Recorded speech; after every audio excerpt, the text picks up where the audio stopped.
with Sam Seder. The destiny of America is always safer in the hands of the people than in the conference rooms of any elite. Sam Seder. They are unanimous in their hate for me, and I welcome their hatred. We must guard against the acquisition of unwarranted influence, whether sought or unsought, by the military-industrial complex. The Majority Report with Sam Seder.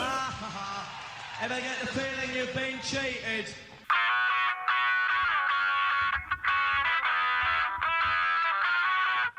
It is Tuesday, January 17th, 2023. My name is Sam Seder. This is the five-time award-winning Majority Report. We are broadcasting live steps from the industrially ravaged Gowanus Canal in the heartland of America, downtown Brooklyn, USA.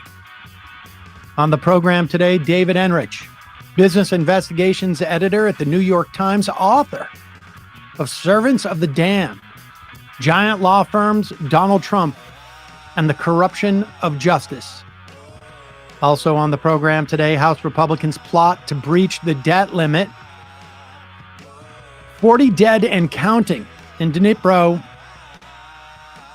Unconfirmed reports point to Russian missile.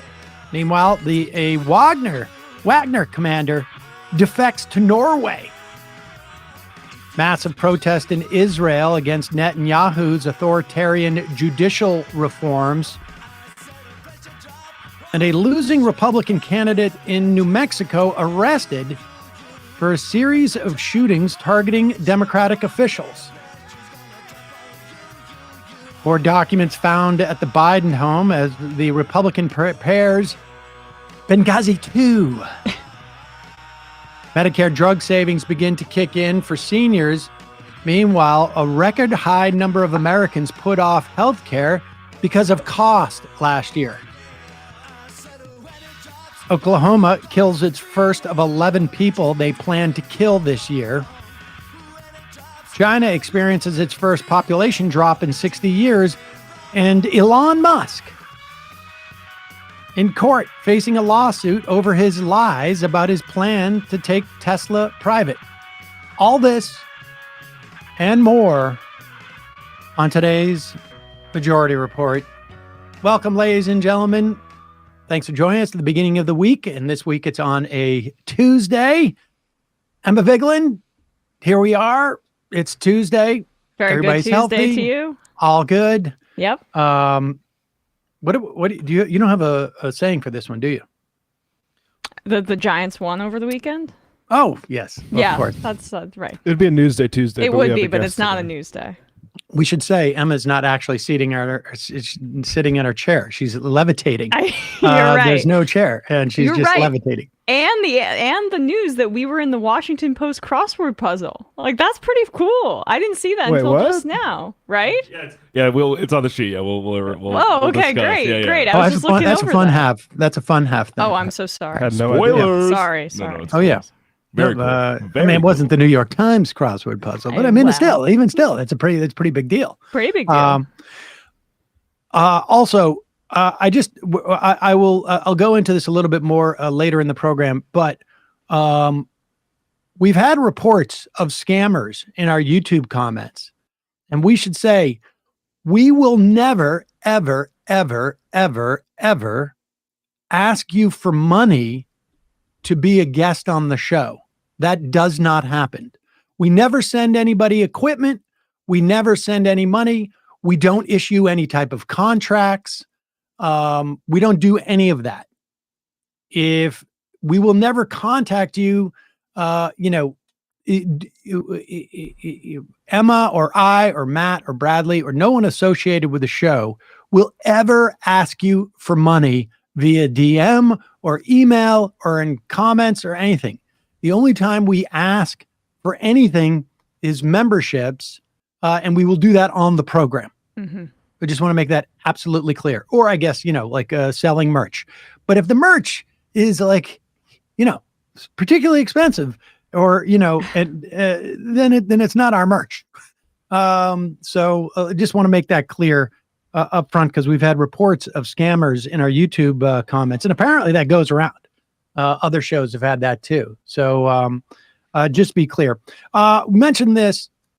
The Republicans are just much better at making a stink out of stuff. Now, I think when Donald Trump was in office, there were so many things that were happening that sometimes it was hard, I guess, for the Democrats to, have any one thing stick.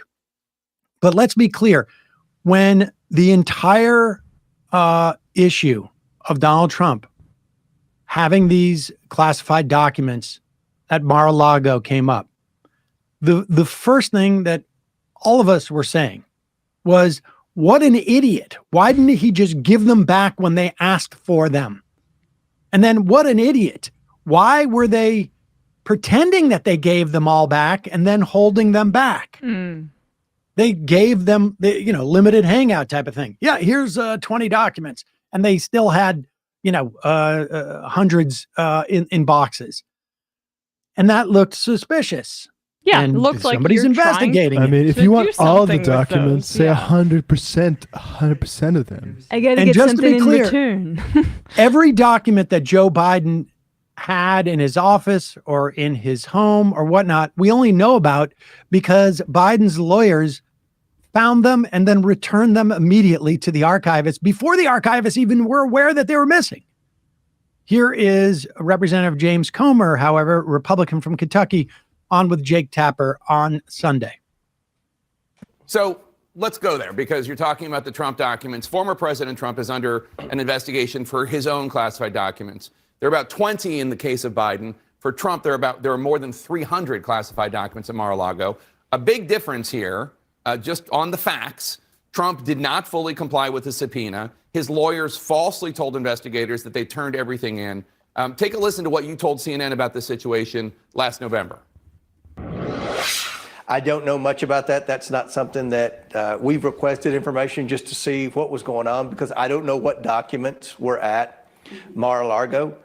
So, that's something we're just waiting to see what comes out on that. But is it fair to say that investigation won't be a priority? That will not be a priority. So what do you say to viewers who don't understand why President Biden's documents seem like a big priority for you, but President Trump, who took hundreds more documents, did not comply with the subpoena, did not reach out to the National Archives or the Justice Department to say, hey, we found these documents. It's not a priority. Do you only care about classified documents being mishandled when Democrats do the mishandling?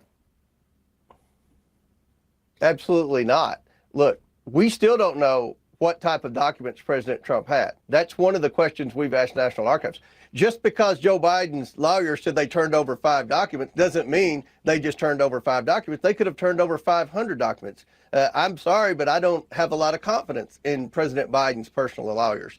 At the end of the day, the National Archives implied to us at former Chairman Maloney's request and told us that the National Archives was working with the Trump administration during the transition. That's the last communication we had with whether or not the archives had worked with Trump on removal of all the documents from the White House. So we don't know exactly what Trump has versus what Biden has. At the end of the day, my biggest concern isn't the classified documents, to be honest with you. My concern is how there's such a discrepancy in how former President Trump was treated by raiding Mar-a-Lago, by getting the security cameras, by taking pictures of documents on the floor, by going through Melania's closet versus Joe Biden. All right, can you pause it? I have an easy way to explain the discrepancy because Biden voluntarily returned them. And Trump had to do so kicking and screaming to the point where they had to execute a search warrant on his home. That's the discrepancy. It's even greater than that because it's not even that he voluntarily gave them. Like they didn't even know that he had them. He brought them in.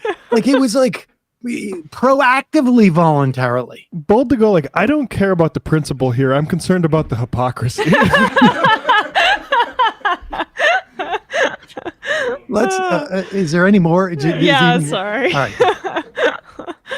Trump was treated by raiding Mar-a-Lago, by getting the security cameras, by taking pictures of documents on the floor, by going through Melania's closet versus Joe Biden. They're like, okay, your personal lawyers who don't have security clearance, they can go through, they can just keep looking and keep looking and determine whatever's there. That's not equal treatment, and we're very concerned. And there's a lack of trust here at the Department of Justice by House Republicans. That's the outrage. So I get that, but there's a big difference in how President Biden and his team reacted and how President Trump and his team reacted. The FBI searched Mar-a-Lago because Trump, for more than a year, refused to turn over documents to the National Archives and the Justice Department, which was trying to get them back into secure hands. Trump and his lawyers lied about it. Trump lied about not having classified documents, did not keep them in a secure location, did not comply with a subpoena, but said he had. And that search warrant, which Trump forced out into the open through his legal machinations, that cited laws that Trump might have violated, including the Espionage Act. It's my understanding that President Trump did let the National Archives go through on numerous occasions, Mar-a-Lago, looking at the documents. What my understanding is, and again, we don't know because we haven't been briefed, was that President Trump was arguing with National Archives over what is classified and what is not. As we've heard the president say before, the president has the authority to declassify documents. Now, the question is whether or not the president actually declassified the documents. The vice president does not have the authority to declassify. Actually, the vice president does have. There's a big difference. The vice president does. I'm not saying the vice president does have that authority. I agree that the vice president does. Oh my God. Oh my God. Well, there it is. But the point is, the Republicans are just so much better at this. I mean, and good for Jake Tapper, who I think, has decided CNN, if he's going to go out at CNN because of everything that they're doing over there, he's going to go out with some measure of integrity. So good for him. But the Republicans are just much better at having absolutely no shame about these things. And now you see like people like, Schiff and the others on the intel, they're running for president. And so they've got to make it look like we're going to take this as seriously as the Trump thing. When had Donald Trump just given over these documents the first or second or third or fourth or fifth time that the archivists and the FBI asked him for the documents, we would have never even heard the story. I'm convinced we would have never even heard of it. Yeah, I have a dream that all presidents will be treated equal by the Justice Department. They were trying to get out ahead of it. I mean, that was the reason that the Biden administration did it, and I think it's the right move. In like they undercut any attempts at a cover-up narrative. So Republicans will kick and scream, but this isn't. Classified documents aren't moving the needle on either side. People who already hate Trump are going to use the classified documents to justify the fact that he's a crook, and that's the case. People that already hate Biden will scream hypocrisy, and that will be the end of it. And that's just, that's it. That's it for this story. All right. We got a couple of sponsors before we bring on David Enrich. One of our sponsors today, Henson Shaving. I forgot my razor, too. But Henson Shaving is a family-owned aerospace parts manufacturer that has made parts for the International Space Station. They did it for the Mars rover, and now they're bringing precision engineering to your shaving experience. These razors are super cool. I have the aluminum one, and I just ordered, I guess they call it the AL13, maybe it is? I can't remember. But I just ordered an all-black one. Ooh. It looks super cool. And, for a long time, I used, disposable razors, and then I used a razor with disposable cartridges. And now, obviously, I'm not shaving as much. It's really basically just this area here. And so I wanted a razor I didn't have to spend a ton of money on once I got it. Like, I have it, and that's it. I don't have to get all the disposable stuff. And this razor is amazing. Apparently, the discomfort that men and women have with shaving with disposable razors is because the blades extend too far. It's not that they're not sharp enough. The blade like wobbles on your face. And apparently, like the longer the board, the more wobble. And then you get more cuts, you get more nicks. You don't have the same amount of control. So a bad shave turns out not to be a blade problem. It's an extension problem.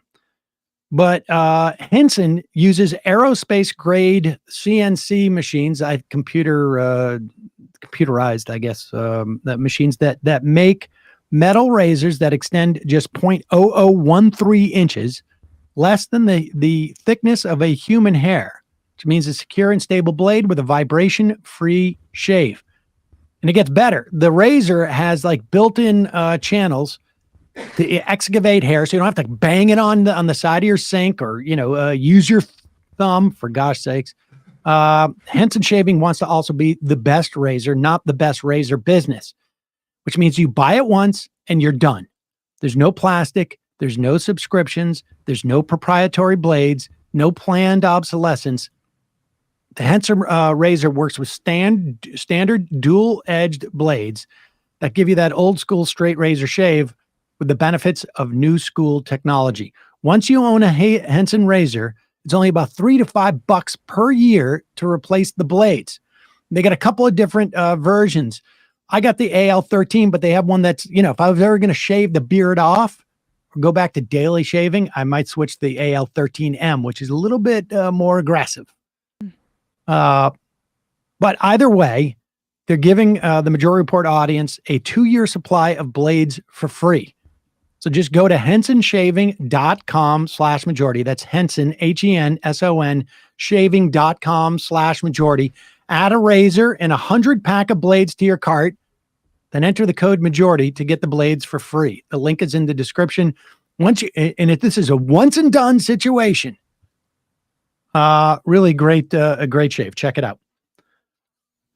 Another one of our sponsors today, Hold On Bags. I have gone now fully Hold On Bagified. I don't know how to say that. Well, you're holding on to Hold On Bags. Well done. Yeah, that's well done. Hey, I put them in my thing, but that's it. All right, here's the point. We need a lot more, sort of like governmental action when it comes to like plastic and bags. All it takes is a slight change. Oh, did I get? Yep, you're back now. A little bit of okay. a flip. All it takes is a slight change. Hold On trash and kitchen bags are heavy-duty, plant-based, non-toxic, and 100% home compostable, which means that they break down in weeks, not in decades. And you do this without filling up your landfills or polluting our oceans. They have a zip seal kitchen bag that come in sandwich or gallon sizes to fit all your needs. Put a sandwich in there, or carrots when you send a kid to school, or cucumbers, or crayons. I use their smaller bags for my cat poop, not my personal cat poop, the poop that comes out of my cats. And now I've made a big switch to the kitchen bags as well. And even if you're not putting it into compost, the point is within a couple of weeks, you're not going to have, this plastic's not going to end up in the ocean. Single-use plastic. And if you ask most experts this, it is the worst kind of plastic. At every stage, production, in disposal, and decomposition, plastic bags are doing harm to the earth. They are wreaking havoc on the ocean. Hold On trash and kitchen bags meet the highest standards of compostability. They break down again in weeks, not in centuries, and they are made from non-toxic ingredients and plant-based renewables. To shop plant-based bags and replace single-use plastic all over your home, visit holdonbags.com/majority or enter majority at checkout to save 20% off your order. Sustainability has never been more simple. That's holdonbags.com/majority or enter majority to receive 20% off your order. Small things can lead to lasting change if we stop and we say, hold on. And lastly, final sponsor of the day. We mentioned the scam that is going on in our YouTube chat. Scammers are always looking for new ways to scam you, and in particular, get your credit card numbers, get your identity, can wreak havoc on your life, on your financial situation, on your life. One of the reasons why I'm excited about this sponsor, Aura, is that it protects you in about 5 different ways. Aura is an easy to use app. Like I say, includes everything you need to stay safe online. It protects you from scammers and hackers, allows you to scan the dark web. This is where, hackers and whatnot sell stolen information. It looks for your emails, it looks for your passwords and your social security numbers, and it alerts you fast if you find anything. I used to rent cars more. I haven't rented a car in a long time, but back in the day, I still had an account with, it was Hertz. And apparently there's a data leak. And it let me know I got to change my password associated with that email. Or it helps you fight back against those annoying websites that make your personal information public by automatically requesting removal of your info. This helps reduce robocalls, junk mail, and is important for OPSEC. Or it gives you near real-time alerts on suspicious credit inquiries, like if someone's opening, getting a loan or getting a car loan or opening a bank account. I got one of these when I opened up my account for Mila. It was me, but I was happy to get it. It made me know that they're on top of it. Their VPN allows you to stay anonymous online by keeping your browsing history and your personal information safe and encrypted. And they protect your devices from viruses, malware, spyware, and more, so the bad guys can't break in. And Aura even helps you manage what your kids can do on their devices. You can restrict specific apps. You can set screen time limits, set focus times to ensure your child is doing their homework instead of binging on YouTube. And they have a passwords manager that lets you store and access your online passwords securely and conveniently. And maybe you have an app that does one of those things. Aura does it all. Let Aura do the hard work of keeping you safe online. If you sign up right now, Aura will give you a 2-week free trial with my link. You're going to be shocked at how much of your private information Aura may find exposed in those 2 weeks. Go to aura.com/majority to start your free trial. That's aura.com/majority. Start your free trial. That will be linked in the description of the podcast, the YouTube, and at majority.fm. I'm going to take a quick break. And when we come back, we'll be talking to David Enrich, New York Times investigation editor, on his book, Servants of the Damned, Giant Law Firms, Trump, and the Corruption of Justice.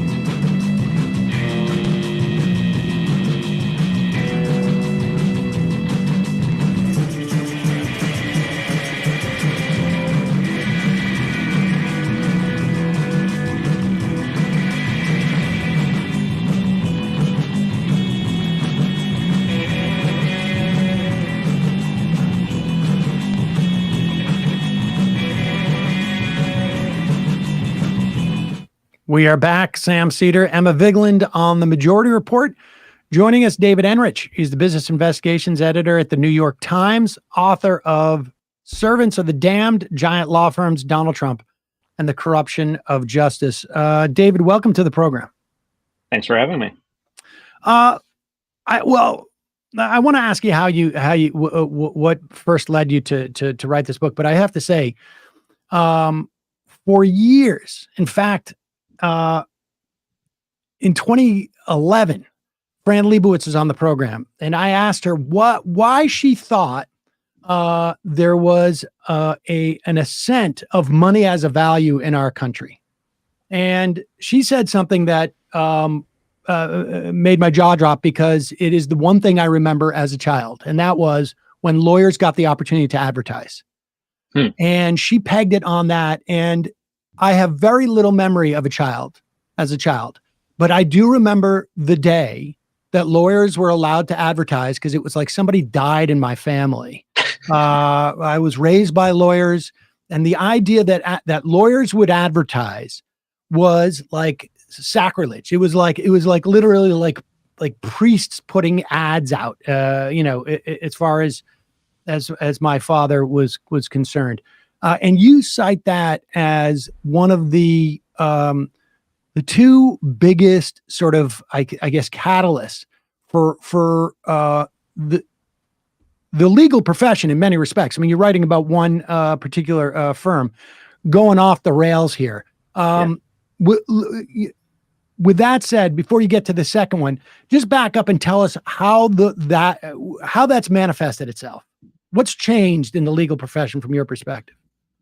Well, the legal profession, as you kind of alluded to, was long, it considered itself to be centered on these notions of the pursuit of fairness, honesty, truth, and justice. And that is, I think, to a large extent been replaced by this idea of trying to win at all costs. And that is driven in part by a desire to make money. It's in part an ambition to achieve power.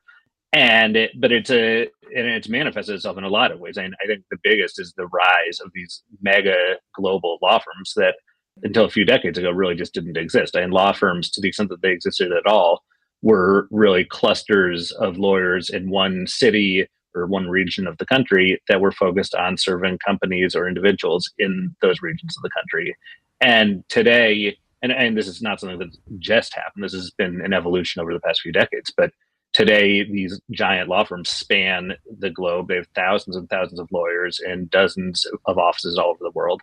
And that, just from a simple business standpoint, that really changes their mandates. And they need to keep growing, keep attracting new clients, keep taking on new cases in order to be able to keep affording to hire new lawyers. And it's kind of a vicious cycle that's been spinning now for several decades. And one result is that law firms have become much more focused on attracting new clients and devising increasingly aggressive legal strategies as part of the efforts to woo these new clients. And I think it's led the legal profession, as it becomes a legal industry, to really abandon a lot of the cultural constraints that characterized them over the preceding 150 years. Although there are some notable exceptions, right? Like Sullivan and Cromwell was instrumental in some of the, United States intelligence services, most like nefarious coup plots in South America, for example. I mean, in many ways,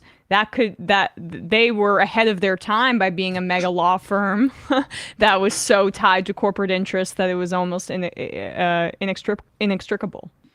Yeah, that's totally a fair point. And look, I mean, it's not like prior to allowing lawyers to advertise or any of these other recent forces that I look at in the book, that these law firms were, or the lawyers that worked for them were entirely doing kind of noble, great things. But I think that as a general rule, the practice of law in the United States, as it comes to representing big companies, has changed in some really radical ways. And to me, the notion of lawyers now being allowed to advertise, and again, this stems, for people who are not experts in this stems from a kind of long forgotten Supreme Court ruling in the late 1970s.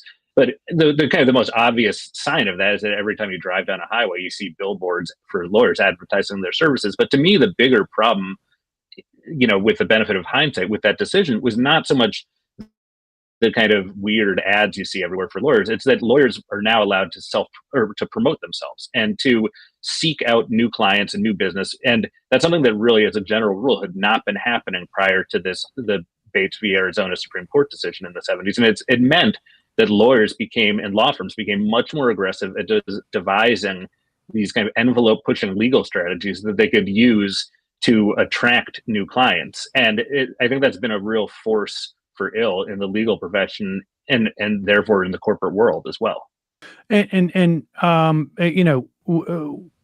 My sense was that, and again, maybe this was, a function of my own personal experience, but it's an on-balance thing, hashtag not all lawyers.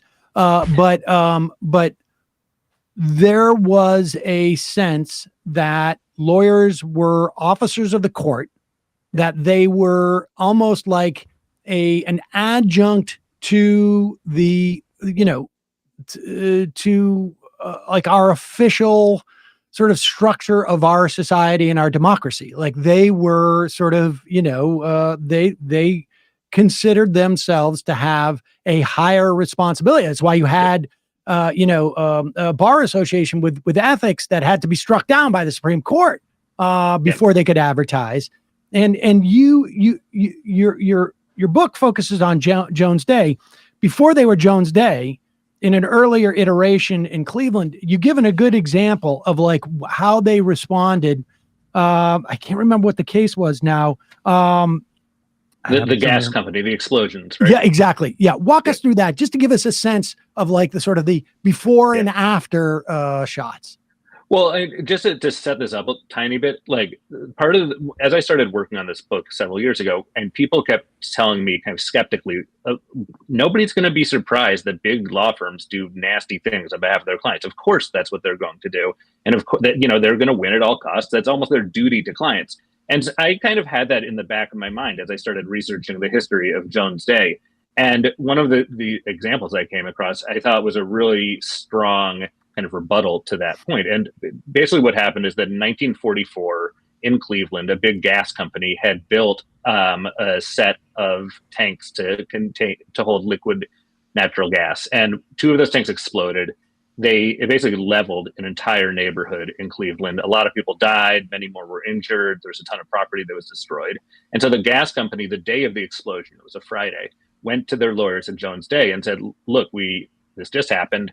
You need to provide us very quickly with some legal advice on how to handle this, because we're obviously going to be flooded with litigation. And Jones Day spent the weekend basically researching the case law and kind of coming up with some options to propose to the gas company. And the obvious option was what companies, I think, normally would do in a situation like this. Certainly today they would normally do. And that's basically fight tooth and nail to avoid paying damages to any of the people whose property was harmed or who were injured themselves. You can do that by kind of protracted legal strategies to kind of kick the can down the road. You can place the blame on other people, like the steel company that had helped build these gas tanks, things like that. You can kind of discount the amount of damages that people suffered, things like that. Jones Day, though, so basically said that that's one option. Here's another option, which is what we recommend.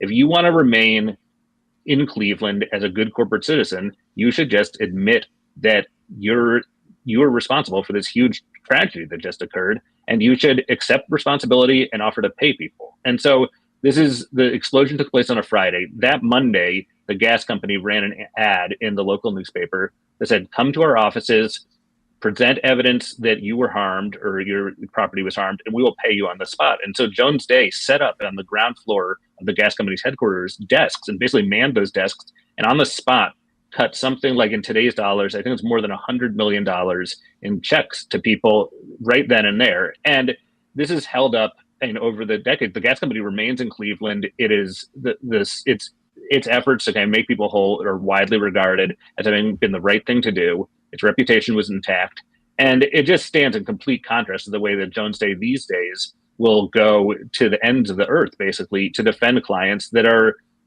accused of doing things that have had similar negative consequences, whether it's helping opioid companies or gun manufacturers or cigarette companies, and on and on. Jones Day is renowned these days for being super aggressive in the courtroom, doing everything it can to undercut witnesses, undercut plaintiffs. And again, that's within their rights as a law firm to do it. But the notion that that is simply the only way to practice law and only way to serve a client well is really belied by Jones Day's own history. And so that example really stood out to me as a powerful example of the way things could be if lawyers and law firms and their clients were incentivized to act in a certain way. And we should also say, and this is, I think, really important to articulate, the Sixth Amendment says that defendants are guaranteed the right of counsel in criminal cases. And you write about this. There has been an attempt, and we see this all the time in the justifications, that even defendants are should have a right to representation. But this is not. That is in a criminal case, not there. And it's not just that ExxonMobil. It's not that they don't have a right. It's that there is no. They have sort of melded this constitutional provision that is very important to a just and free society, and they've melded it into a justification of like, we can represent the worst people doing the worst things, that as long as it's, they're a defendant, doesn't matter whether it's a criminal or a civil proceeding. And it allows them, it's basically for them a get out of jail free card for their conscience. Yeah, and this has been one of the main points that Jones Day and other big law firms have used to attack my book, which is that, they're simply upholding the proud American tradition of everyone gets a lawyer no matter what. And that's, of course, not the tradition. As you said, it's the Sixth Amendment says people accused of crimes are entitled to counsel, which, by the way, they often don't get very good counsel because so many lawyers are recruited into these giant corporate law firms with the huge salaries.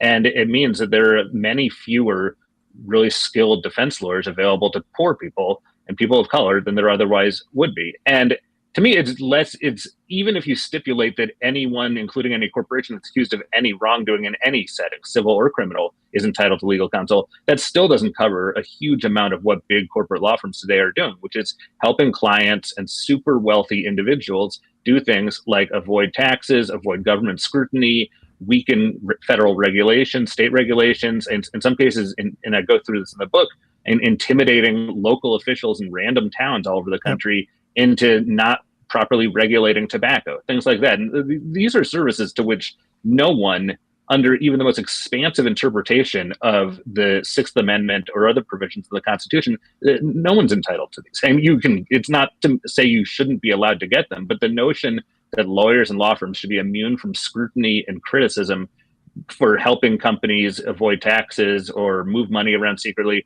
and that's just nonsense. Well, it's the priest-like quality that Sam kind of alluded to earlier, and the almost religious way that one views their profession, just copy and paste it onto a corporate money-making model that, doesn't necessarily jive with their high opinion of themselves, frankly.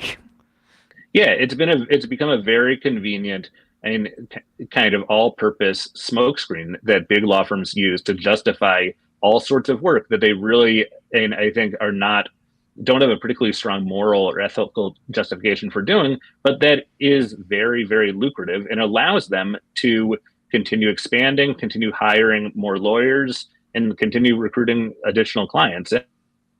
And I think the one caveat to this is that a lot of these big law firms make the point, which is true, that they have really robust pro bono practices, that the fact that they're making so much money representing big bad corporate clients allows them to do things that truly are good for the world. And Jones Day is a good example of this. They have poured a tremendous amount of money into doing some really, I think, noble work on the US-Mexico border, helping undocumented migrants who are in desperate need of legal representation. But so the combination of everyone deserves a lawyer and look at the good things we're doing with our huge profits have really, the legal industry has been very adept at using those two forces to insulate themselves from any substantive criticism and to attack anyone who questions the work that they're doing. So it's not, and to be clear, it's not just, although in my mind that is almost sufficient. Like the idea that they're representing some of the most reprehensible corporations and actions that one could imagine. It's also the nature of their tactics that they're using. That is, again, this gets into just sort of like their size and the amount of money that they're making. You mentioned that in Marion, Mass, some intimidation tactics. Talk about that. I want to go through some of these tactics that you mentioned. Yeah, sure. So Marion, Massachusetts is a small community right near Cape Cod. And basically their Board of Health came up with the idea, this is several years ago, of imposing restrictions on the sale of flavored tobacco products, whether that's like candy flavored or fruit flavored or including menthol flavored cigarettes. And to be clear, they were not proposing banning the consumption of these products or smoking of these products. They proposed restricting the sale inside this little town. And again, there were maybe 2 or 3 places in the town that even sold these things. So it was not that big a deal. R.J. Reynolds. And supposedly to protect the kids. I'm sorry, being suspicious. Yeah, but that's what it was. Well, right. I mean, there's a tremendous amount of research, as I'm sure you know, that shows that flavored tobacco products are not, and they end up being much more addictive and much more palatable, especially to young people's taste buds. And so it's been an effort by the industry to hook people at a time when traditional tobacco products, whether it's smoking or chewing tobacco, have largely fallen out of favor. And the people on the board of health included a pediatric oncologist who had firsthand experience of seeing what cigarette smoking and tobacco use do to young people. In any case, they came up with this idea. It's a small town. No one really thought much would happen here. But R.J. Reynolds, which since the 1980s has been one of Jones Day's biggest clients, they got wind of this. And so a top Jones Day lawyer, Noel Francisco, who would go on to become a top figure in the Trump administration's Justice Department, he wrote a letter to town officials in Marion, which was, written on this fancy Jones Day stationery that basically said, if you go through with this proposal and enact this proposal, we are going to sue you. And the arguments that Francisco outlined in his letter, according to a bunch of legal experts, independent legal experts that I've spoken to, were just garbage. And I think that the claim that they're garbage has been validated by various subsequent court rulings on, going all the way up to the Supreme Court. But the fact of the matter is, when you're a small town and you receive a letter from a giant corporate law firm, that lists its 40 some offices around the world in the letter, and it's a threatening letter. And it made the town kind of stop and think about what they were doing. And the town essentially tied itself in a knot, worried that if they were to proceed with this, they would spend years and possibly millions of dollars that they didn't really have litigating this with R.J. Reynolds. And they basically got cold feet and gave up. The town official who had been kind of the leading advocate of this was so discouraged by, this couple years of banging his head against the wall that he kind of resigned from public office and retreated from public life. And, I talked to people at both currently and previously at Jones Day who were involved in this type of threat. And they said this is routine. This is what they do all over the country with municipalities that dare to take on big tobacco. And, more recently, subsequent to Marion going through this, a bunch of courts have ruled that Jones Day and RJR's arguments in this are, in fact, not true, and that the restrictions that Marion and other towns proposed were lawful and constitutional. And so the wind has kind of been taken out of Jones Day sails, but it's to me the tactic there, which is that it takes, not very much time or energy or money for a bunch of associates to bang out this kind of weak argument that Francisco signs his name to. They then send these fancy certified mail envelopes, and it is much cheaper for them but just as effective as engaging in litigation. And again, that's something that even if you take the most expansive view of services to which someone is legally or constitutionally obligated to receive, sending threatening letters to small town officials on behalf of a client does not fall under that rubric. And again, that's Jones Day's basic argument in their defense here, is that this is an example of a service we provide because all clients deserve representation. And that's a value judgment they're making. And to me, I think it's a really powerful example of a big, well-financed corporate interest being able to kind of steamroll smaller officials, or smaller towns and their officials, even when the law is simply not on the side of the big company. And to be clear, they're doing this not because they're concerned about those 2 or 3 bodegas or 7-Elevens in Marion. It's because they're concerned about the precedent being set.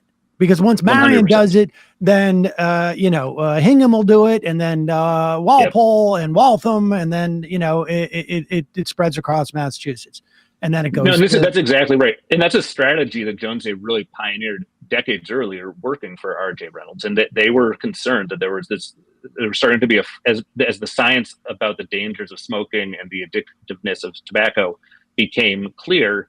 They were really worried about a flood of lawsuits hitting RJR. And so instead of kind of settling cases and trying to make things go away, they decided that they were just going to pursue this scorched earth policy on behalf of RJR that entailed not just winning in court and casting doubt on science, but really, in some cases, terrorizing plaintiffs and witnesses in a way that would send a message to the plaintiff's bar that you are not going to win easy here. This is going to be something that potentially really damages your client's reputations and incurs enormous costs. And this is kind of the continuation of that strategy where they are using their virtually unlimited resources as a law firm and as big corporate clients to create a huge, powerful, very publicly visible deterrent to doing anything that might potentially incur the wrath or the litigation of these giant law firms.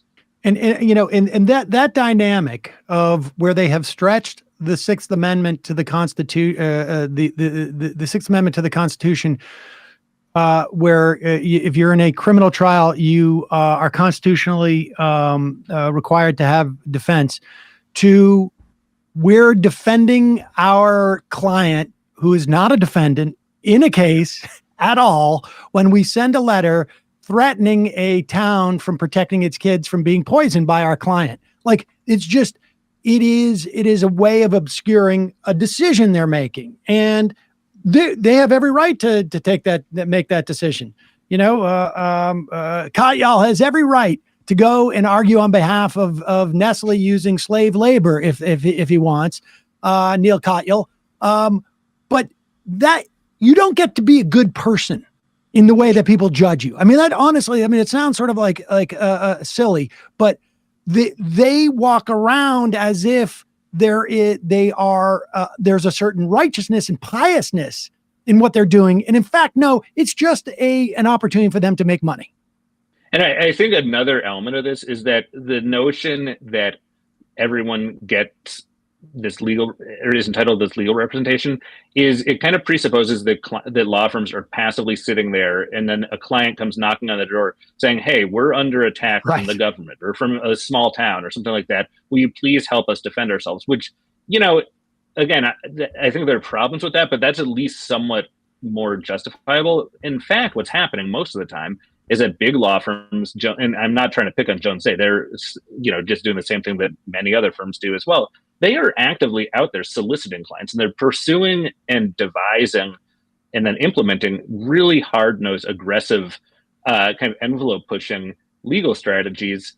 And then they're using those on behalf of a client, and then they're using their success with that one client to go out and kind of trawl for additional clients and using the same strategy. So in many ways, these law firms are really, they become marketers of their own super aggressive legal strategies and they tend to be effective. And to me, that, and going back to this, the end of the ban on attorney advertising, this is kind of the logical extension of that, because in the good old days, and I say that somewhat facetiously, but back before the Supreme Court decision in Bates v. Arizona, you could not go and solicit clients by, you know, talking about your successes in another case. That was regarded as inappropriate, and you were really supposed to sit there and wait for clients to come to you. And that notion, it's so antiquated at this point that it's kind of hard to believe that once existed, but that is the way it worked. There was much less of an incentive for a law firm like Jones Day to go cook up a super aggressive legal strategy that they were then going to use to recruit more clients. It's just not the way that phenomenon did not exist. I spend a couple of times a year going and interviewing plaintiff attorneys who, you know, again, there's a significant percentage of them who are anti-corporate and who come out of the civil rights profession.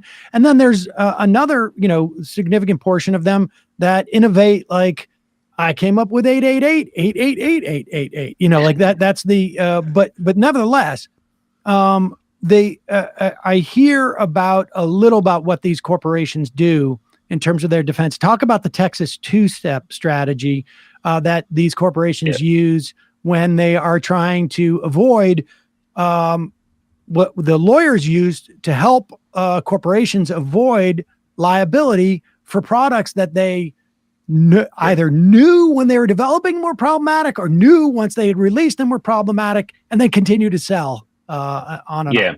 So this is actually kind of what I was referring to vaguely when I said that, you know, Jones Day cooks up a very aggressive legal strategy, and then when it succeeds a little bit, they start marketing it all over the country to other big companies. That, as far as I can tell, is exactly what happened with the Texas two-step. And the Texas two-step basically refers to, under Texas law, if you're a company that, like Johnson & Johnson, for example, that is facing huge liability from from products you created, like baby powder with talc that allegedly contains carcinogens, you can basically create a separate company in Texas, move all of your liabilities from, in this case, talc, into that separate new company in Texas, have that company immediately declare bankruptcy, and you, Johnson & Johnson, have basically wiped your hands of the responsibility for this product you were selling for many years that has allegedly caused these huge damages to thousands and thousands of people.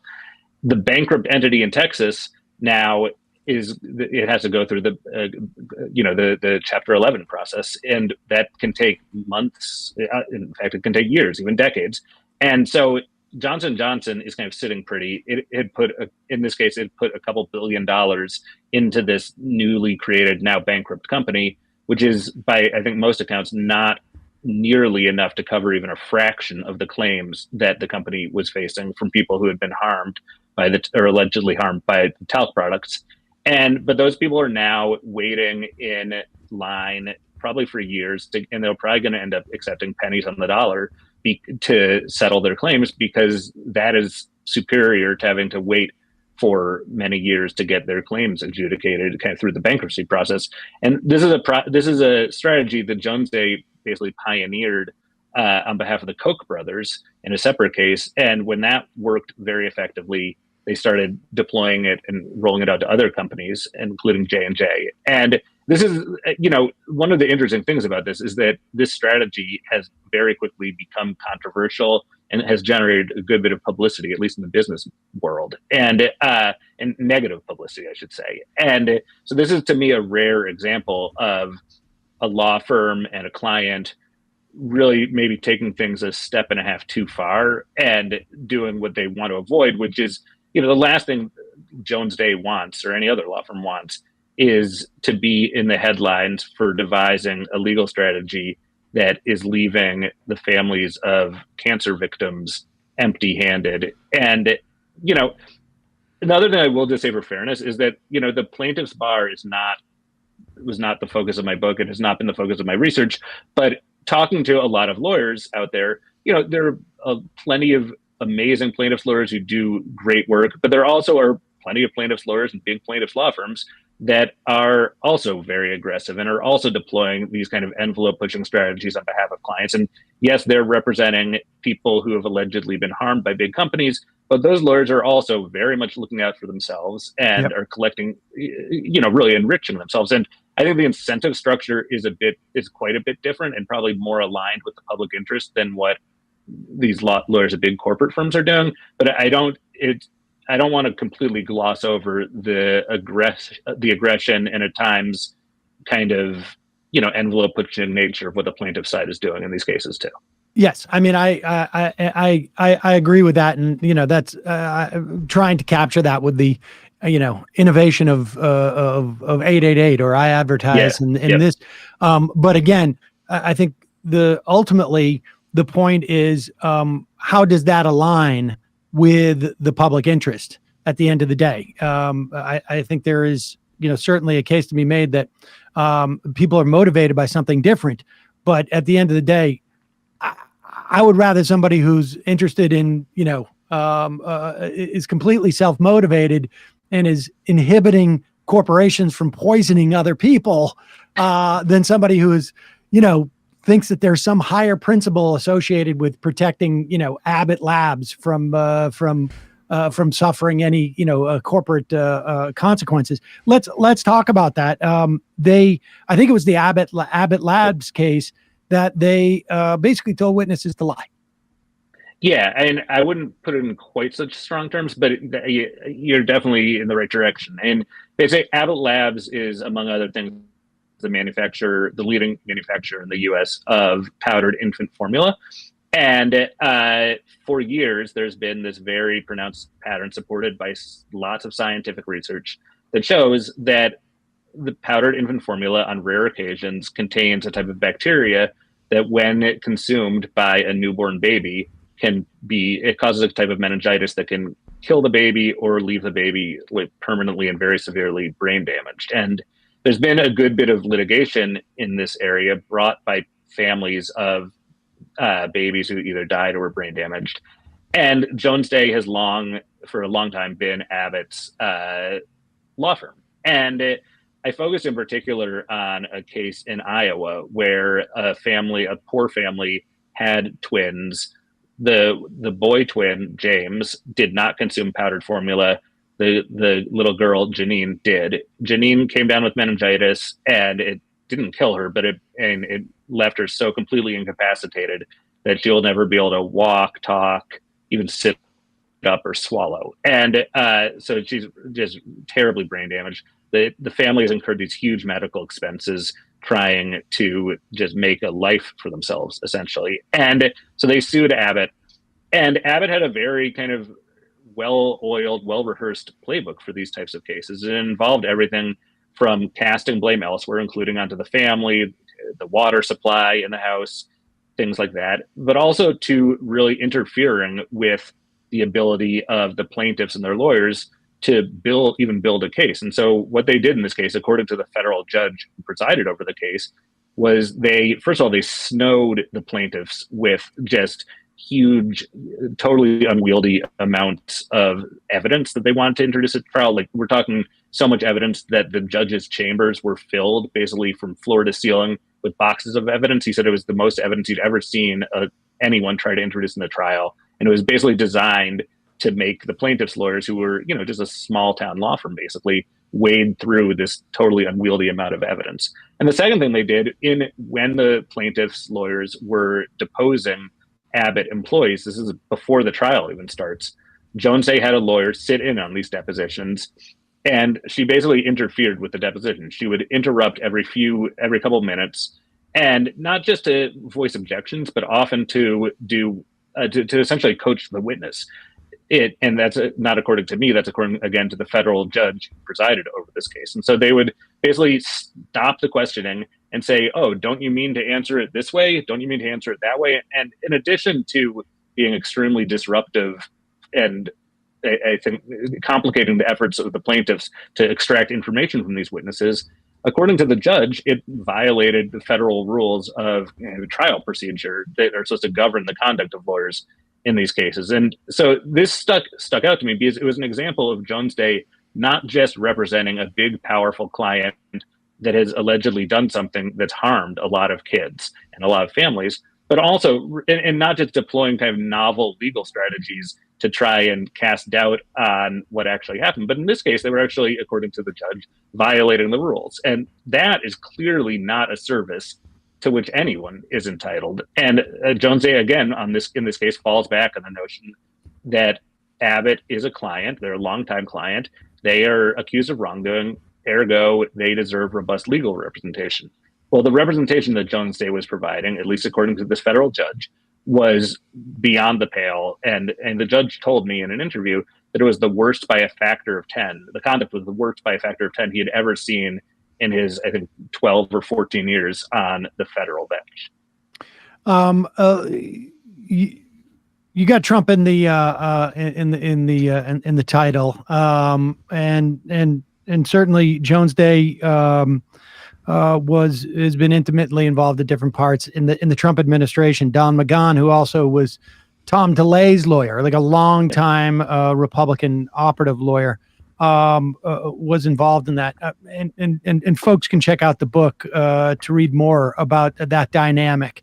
But I'm curious from a structural standpoint, like, what is your sense? And I know this may be, beyond your portfolio in writing the book, but having spent this much time reporting on some of the more egregious and problematic players in the law field, and are ones who are indicative of that dynamic, what can be done? Like, structurally speaking, I mean, I felt like law schools as an institution have failed miserably to address any of this. And part of the problem is just like they're pumping out more lawyers there's only so many lawyers that we need, and they're pumping out a lot of lawyers. And, you know, the old joke is a guy graduates law school, goes to his old hometown because there's no lawyers there, puts up his plaque, and he gets no business until another lawyer moves into town. I'm not that cynical about lawyers, but there needs to be some type of reform, and it doesn't appear to be enough for the ABA or the Bar Association. Like the ethics within the Bar Association, they don't seem to be as aggressive as they used to be about these things. Yeah, I mean, I don't know what role, if any, there is for the bar associations, much less the government, in restricting how lawyers act. And to me, among, you know, in addition to just like normal human beings who I hope will read the book, I also the kind of two of the main groups that I think could benefit from reading this are, one is the media, which has really just like not done a good job, with, you know, plenty of exceptions, has not done a good job of covering these giant law firms like they would any other industry. I mean, each of these big law firms is a multi-billion-dollar institution. And yet, I think in part because the legal industry has been really good at kind of protecting itself in this cocoon of everyone deserves legal representation. Anyone who questions that is kind of un-American. I think they have largely avoided media scrutiny, and I think that should change. The second big group, though, let me just before you get to the second one, sure. To the extent that we've had any type of like cohesive and extended sort of like pushback on lawyers, that I feel like, you know, even started back like in the days like LA Law and this and that, has been all around the plaintiff side. Right. Mm-hmm. Like, you know, like we like had extended, we watched the Republicans talk about tort reform over and over again. Yep. We hear people, you know, basically spread the sort of fabrication and sort of ostentatious sort of more or less lie about, like, you know, the whole hot coffee case. When you actually dig into that case, it's horrific what happened to that old woman, and, you know, why McDonald's was doing it. It all has been on the plaintiff side, which is invariably, more often than not, I mean, either a citizen or a group of citizens or consumers or whatnot who are protecting their rights from corporations. The defense side has like escaped any scrutiny. The plaintiff side has gotten all of it.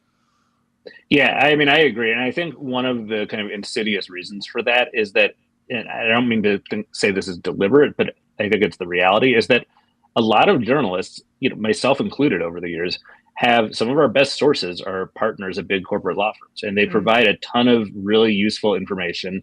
And that creates an incentive, whether it's conscious or subconscious, to be nice to your sources and to slightly pull your punches, I think, at times. And I've found myself over the years, and that's part of the reason I wanted to write this book in the first place, is that I had noticed this pattern, you know, I've been covering business and finance for like 20 plus years at this point. And I've seen myself do that at times, like not deliberately, but it's kind of the natural effect that you have a good source somewhere.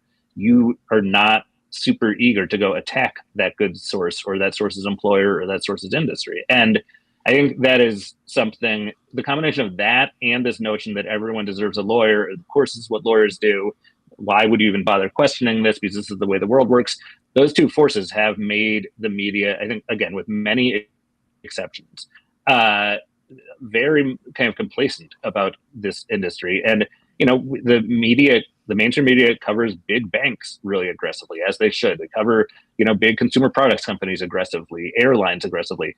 And law firms, to me, deserve the same level of rigorous professional media scrutiny as any other major industry does. And I think that would provide not just kind of a check on some of the worst behavior in the legal profession, but it would also, I think, do a lot to culturally change the attitudes that people have. And again, that I'll be real fast. And that brings me to the second group of people that I hope, and I know already is reading this book, which is people affiliated with law schools, which, as you mentioned, Sam, there's this very kind of, it's a cycle that spins, right? The law schools host recruiting events for big law firms on campus.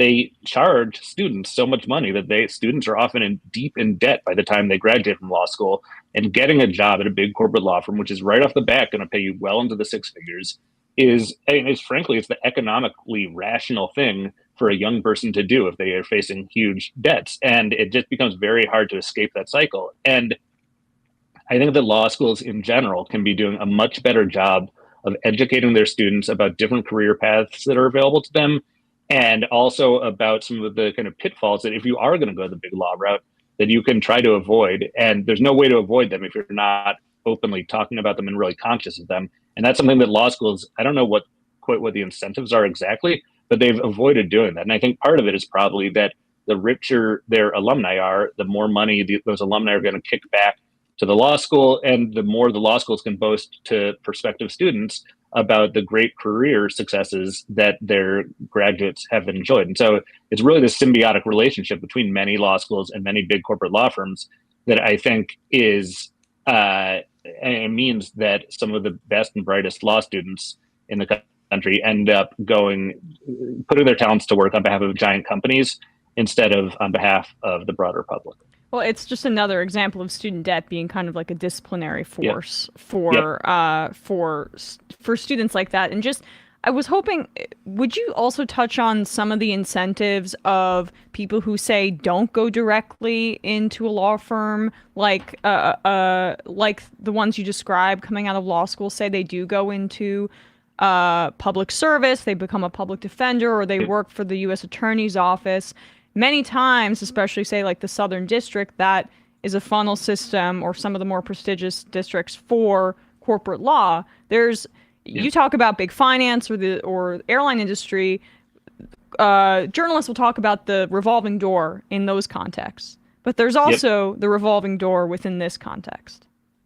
Yeah, for sure. And to be honest, I don't really have a good solution to any of this. I don't really know what advice I would give to a young, indebted, soon to be lawyer. And I get the reasoning why you want to go make a bunch of money. And it's not because you're greedy or selfish. It's because you don't want to be deep in debt for the next 20 years, which is totally logical and sensible. And to me, it's not so much about saying, I don't know. I think there are a lot of other careers that a good lawyer can go into, whether it's public service or, even working on the plaintiff side, that can have their own attractions, also their own downsides. But to me, more broadly, it's that people who are going into big law, and I think that's inevitable that a lot of people will, they really need to be conscious about what they're getting themselves into, and also what some of the leverage that they have going into these law firms. And one of the things I learned that was interesting at Jones Day, which prides itself on being this super hierarchical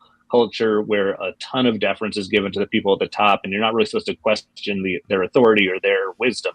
And one of the things I noticed is that for some recent graduates who the law firm really wanted to recruit, like including people who had clerked for Supreme Court justices or federal appeals court judges, like one of the things those job candidates could do is basically say they could condition their acceptance of the job offers on not having to work on certain types of cases. So I talked to a few people who just said, I'll join Jones Day, but I will not work on tobacco cases, or I won't work on gun cases, because Jones Day represents big gun manufacturers. And that's something that, as I've recounted those anecdotes to other people in the legal industry, they've been really surprised to hear that someone who you would think the law firm has all the leverage in that equation, but these law firms are so hungry for elite talent right now, and that those applicants really do have some leverage that they can use to kind of control their destiny in ways that I don't think law schools are really educating them on how to do. Yeah, well, the law schools need to do a better job, because those guys end up just basically creating capital for those other lawyers down the hall to go and represent some of the worst people and worst corporations that are harming our society. Interesting stuff. David Enrich, business investigations editor at New York Times. The book is Servants of the Damn Giant Law Firms, Donald Trump and the Corruption of Justice. We'll put a link to that in our podcast and YouTube descriptions and at majority.fm. Thanks so much for your time today. Really appreciate it. Thanks for having me. All right, folks. Going to take a quick break, head into the fun half of the program. Just a reminder, it's your support that makes this show possible. You can become a member at jointhemajorityreport.com. When you do, you not only get the free show free of commercials, but you also allow this show to survive and thrive, and you get the fun half. And you get some amenities like on the app, like you can IM us on the app. You can have the deep search on the app function. You can search all of the episodes, 3,000 episodes. Whoa. Did you know that? Yeah. 3,000 episodes? Yeah, it's unreal. And the app now updated for iOS and Android. The app is beautiful. Also, AM Quickie, amquickie.com. A beautiful landslide of an app. Beautiful. The best app. A sacred landslide. Head over to amquickie.com. Sign up for the AM Quickie. We got merch. Also, the Discord. And just a reminder, folks, we will never, ever, ever ask you to pay us money to be on the show. We will never, ever invite you to be on the show and say, oh, we need you to send us money so that we can send you video equipment or anything like that. If there's ever a time that we ask you for money and it's not broadcast like this, don't believe it. I'm not talking like, Matt, can you give me that $5 back that I lent you for the candy bar or something? Like, that's not what I'm talking about. So just keep in mind, there are scammers out there in the YouTube chat, and I would imagine other places. I have no idea. But so just be careful with that. Emma, New York Giants? What is it? Yes. Won a playoff game. Supposed to be, I thought they would be one of the 5 worst teams in the league this year. Most people did. At least 10 worst. They are on to the second round of the playoffs. So I'm probably going to have a beverage in celebration on ESPN. If you want to watch that, youtube.com/ESPN show. And just lots of good stuff to talk about. I mean, this is like a very busy time of the year in the NFL. Giants move on. Has Brady played his last game as a professional football player? Chargers fire Joe Lombardi as a half measure. They should be getting rid of Brandon Staley, going after Sean Payton, but they're too cheap. Among many other storylines, also are the Bills and Bengals in trouble? I placed a wager on the Bengals to win the Super Bowl, so I'm hoping that's not the case. But regardless, youtube.com/ESPN show. It's going to be a fun show. We might start like 15 minutes early because I forgot I'm doing TYT tonight. So busy day for me. youtube.com/ESPN show. Matt, what's happening in the MLM? Matlack Media. Yeah, tonight I'll be going solo with Robert Skvarla. We'll be talking about the original church committee, if this most recent thing is going to be a church committee 2.0. And we also get into some JFK stuff. I get into that stuff because David Griscom is not here. He is covering in his absence in preparation for this Sunday, January 22nd. We are live at the the cutting room. There cutting it is. room in Midtown. The cutting room in Manhattan. Yeah, 32nd Street. And Left Reckoning, Give Them an Argument, This is Revolution, and Sam Seder and Emma Vigland and Bhaskar Sankara will also be there. Get your tickets, folks. There's still a few left, so check those out. It's going to be fun. My understanding is that doors open at 6. Yep, and I believe the show starts at 7. And if you're coming in from out of town, it's right by Penn Station. Not a far walk at all. So very easy to get there. All right. 646-257-3920 is the number. See you in the fun half. You are in for it. All right, folks. 646-257-3920. See you in the fun half. Are you ready?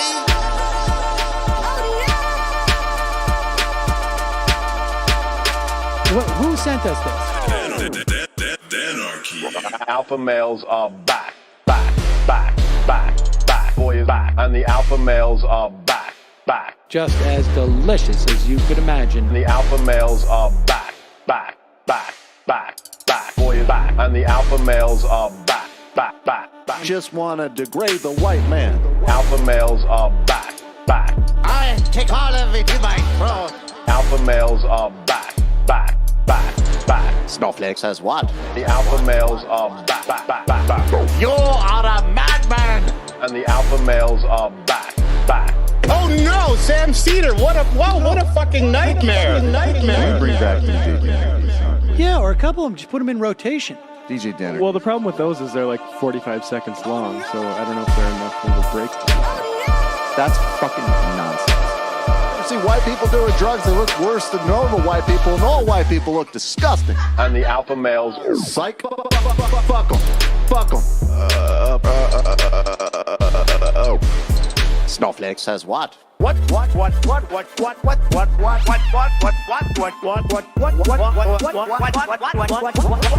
Snowflake says what? A hell of a lot of bank.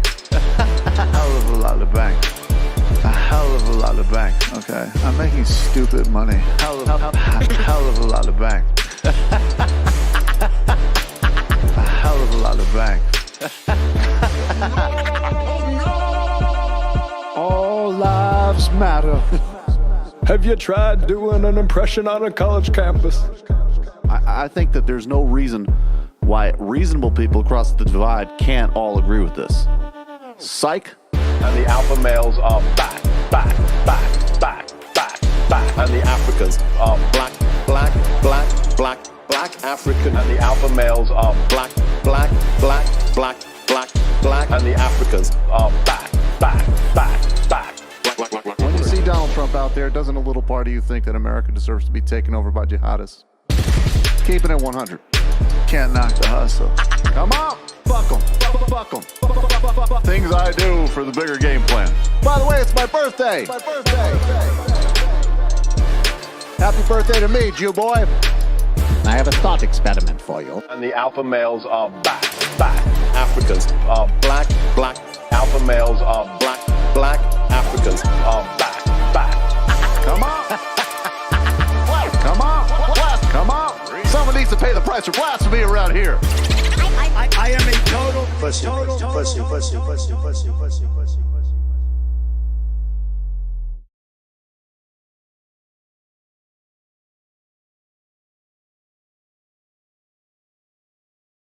Back. We are back. Sam Cedar, Emma Vigland, the fun half of the program. Let's read an IM, shall we? Sam's tight pants. 3 straight months of good inflation reports as rents and goods cool through Q2 2023. Barring another global shock, inflation will keep falling at 2 at most 4% by the summer.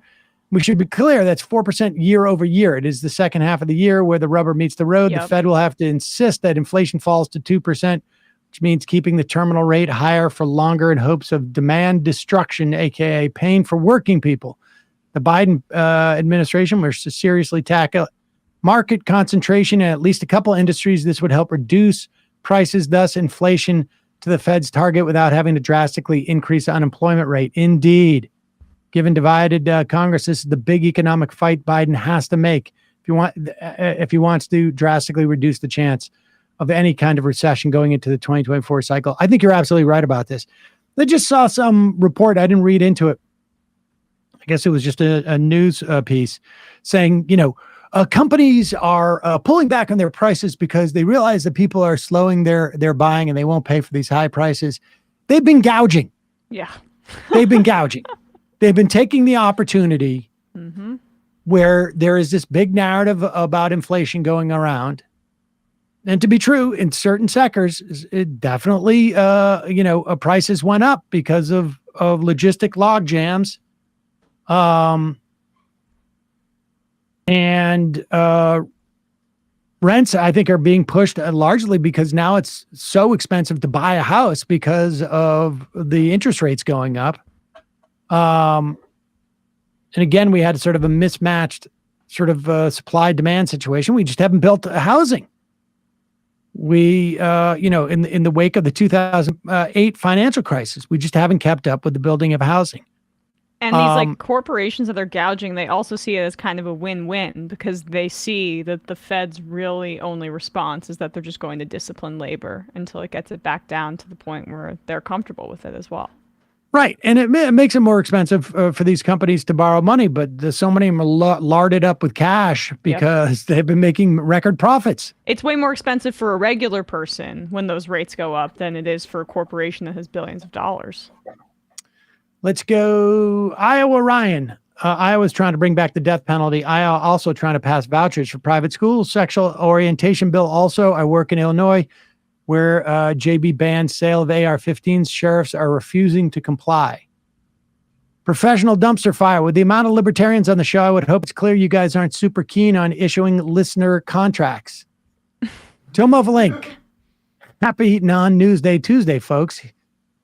Here in Britain, Parliament is trying to pass a law that would restrict certain healthcare workers' rights to strike. In other news, the heads of 3 main rail worker unions were before a parliamentary committee and laughed in the face of a Tory MP after he asked pathetically an attempted gotcha question. Also, when will Ben Shapiro unveil his equation for how likely Jordan Peterson is to melt down over something ridiculous? Stakenly Wizard, definitely not a casual Friday shirt today. Huh, Sam? It looks like you went to Siegfried and Roy estate sale over the weekend. It's just a white shirt. It's just a white shirt. Las Vegas like, over here. It's the white, J. Crew shirt that I wear every day, except for it is. Sometimes it's blue and sometimes it's, maybe gray. People are pointing it out because do you have an extra button open? Is that the situation? Yeah, it's flowing today. Yeah, it looks like almost silk in this light. It's billowing. Yeah. He's wearing like a pirate shirt here. Hold on, let me get my ass. Let me get my ascot here. Yes, yeah. Why are there no ruffles, sir? Yeah, you must be jonesing. You must be jonesing. Have you heard any buzz about the book, The Myth of Inequality by Phil Graham and John Early? It's all over the right-wing talk radio now, and it's being used as a resource to prove that we spend too much money on the poor as it is, and there's no such thing as poverty in America. Just curious about your take. If I don't know anything about it, but I know the argument. 50 years ago, nobody had, only rich people had refrigerators, and now everybody's got a refrigerator. Yeah, and also everybody's got a flat screen TV. Also, LBJ tried and failed, so we can't. So actually, nothing can be done to help people in poverty. That's going to be the thing. They're Hoover Institution freaks. This is who those guys are. The only problem with that argument is if people paid attention to the fact that we just went through 2 years where we cut the number of kids living in poverty by almost half. It was that we cut by 35, 40%. And we just did it like that. Yep. Issuance of child tax credits. Bingo, bango. And nobody talks about it because nobody wants, there is a real agenda to make sure that the American public don't realize it's just a policy choice. It's just a choice we're making. This is what Charles Murray was doing, like naturalizing it, whether it's the bell curve stuff about race or whether it's the losing ground stuff with sort of Appalachian culture and white culture. It's just to naturalize the fact that we make a choice that certain people are going to be more materially deprived. We have cut the incidence of cancer in the past 30 years by 30%. 30%. And research shows that it's not a function of coming up with better cures. It is a function of catching it early, which means like having programs for whole health, right? Which you can push by having people have health insurance that makes going to the doctor for preventative reasons cheaper. And by things like banning cigarettes and diminishing the uptake essentially of kids starting to smoke. And I got to say, as a former smoker, it's just so much more pleasant to go into a bar now and not stink of that bar cigarettes for weeks. And I say that as a former smoker. Well, I can barely even remember a time when that was the case. Not to age myself, but I've told this story many times, but when Janine hosted Crossfire with Tucker Carlson, they would spend a lot of time out back smoking cigarettes.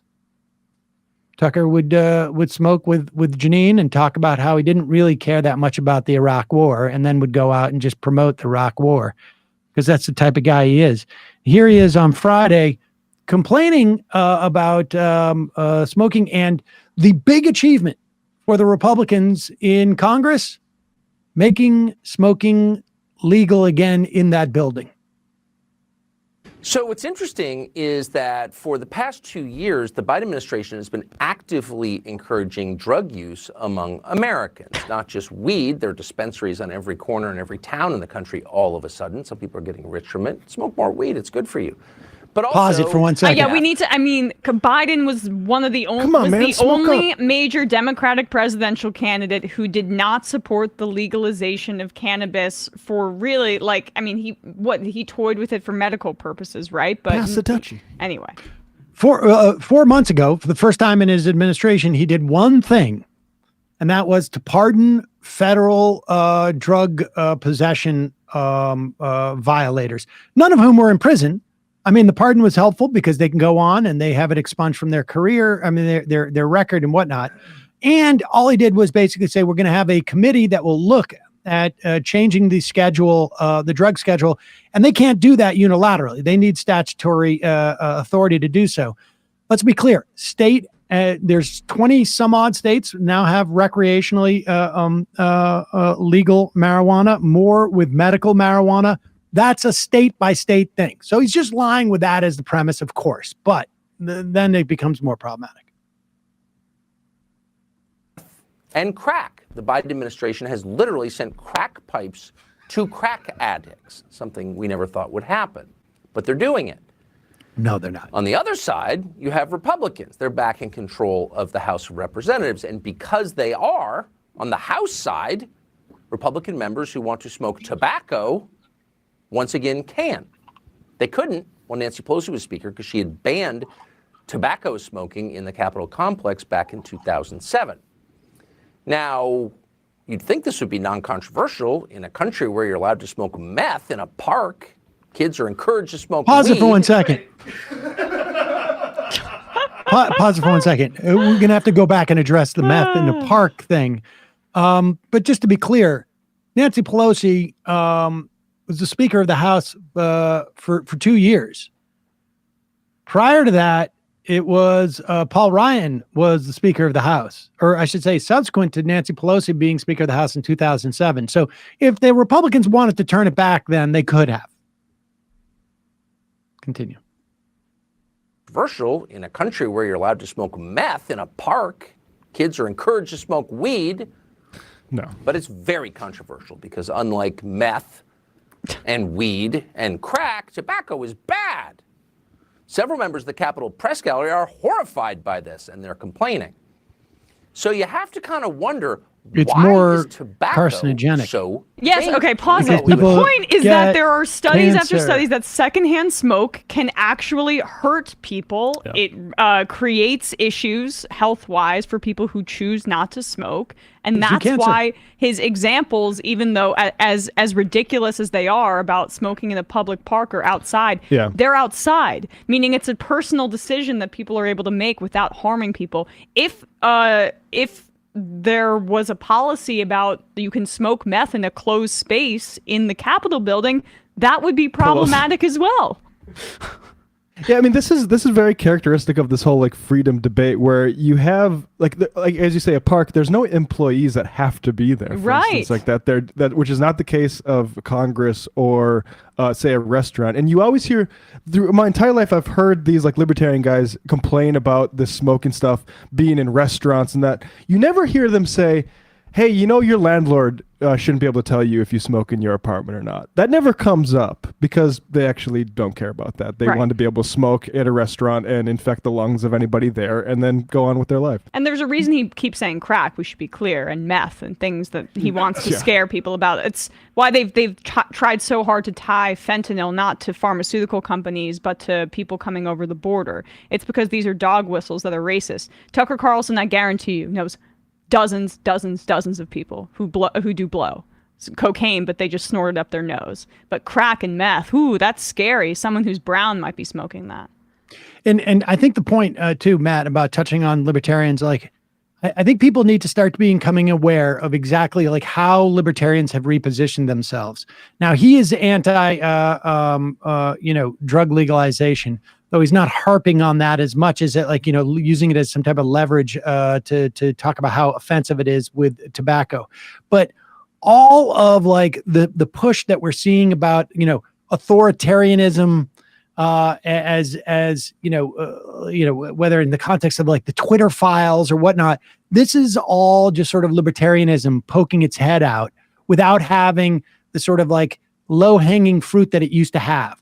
Like I said, 20 some odd states have legalized cannabis, more in terms of medical. That used to be a big selling point for libertarianism.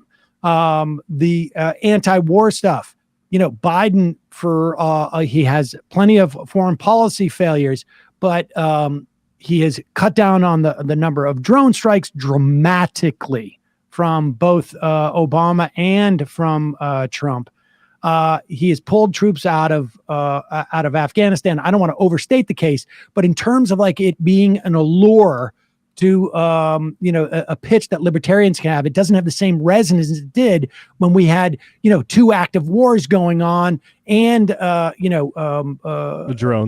drones going in Pakistan and in Somalia and in Yemen and whatnot. And so this authoritarianism, we're going back to like the sort of the libertarianism where people were upset about seatbelts and why we're getting this stuff about the like, people are enraged about the gas stoves causing asthma. It's the same as the light bulb stuff. That's where we're coming back to, but continue.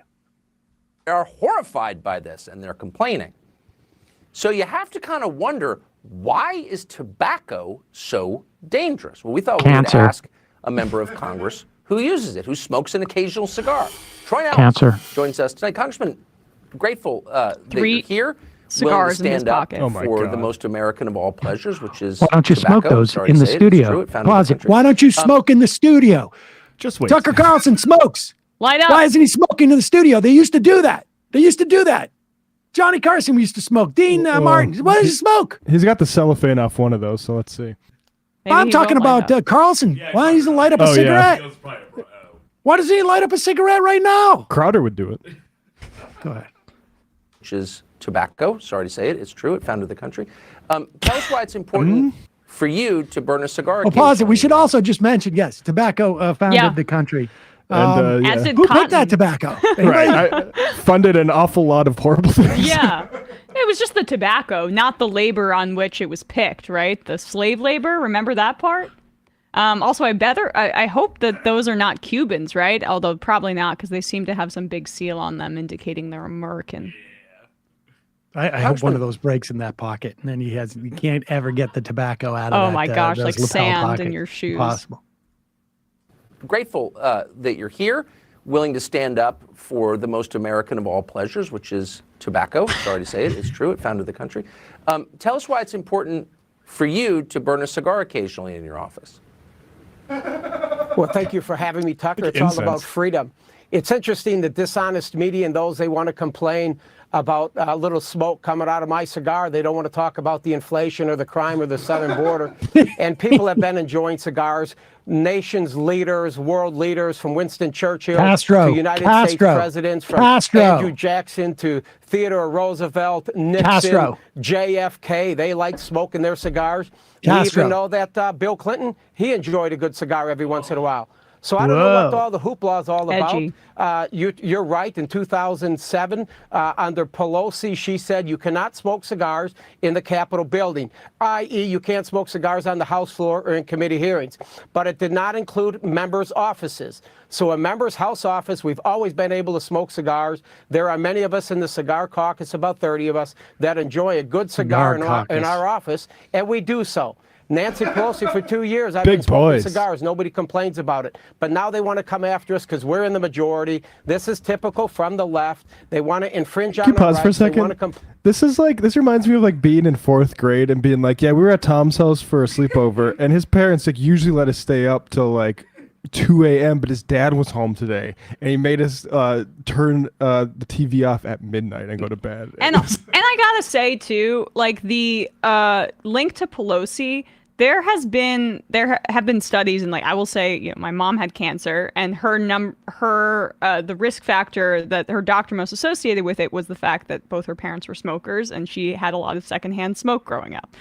We don't know if that's the case, but there is a little bit of a tinge of like, mommy is telling us what to do here, and we just want to be big old boys in Congress again, when we could all do Mad Men cosplay and pretend that we were, the white guys in the smoke-filled room making decisions. But that naggy bitch Nancy Pelosi is telling us what we can and cannot do. Those are also the undertones of this, to be honest with you, and it makes sense that women might be a little more sensitive to it given the actual association with breast cancer and other cancers for that matter. But I just love the idea that a grown man says, like, I belong to the cigar caucus. Yeah, I mean, it's honestly like the ritual way that we light them up sometimes. It honestly sounds like a hippie being like, "Yeah, I'm lighting this to sort of dispel the negative vibrations that have infested that." It's like you're just doing it for freedom, but it's the exact same like woo bullshit. Right. So I got some sage here too. We're just doing the good. Burn this for freedom. Complaining about our smoke. They're probably complaining about maybe my aftershave or the color of my tie. It doesn't. Is it cancerous? Not wearing a tie. But if you were smoking weed or meth, no one would say anything. What is yes, they would. I think it would be a pretty big scandal if a Congressman smoking Republican. weed. It's all right.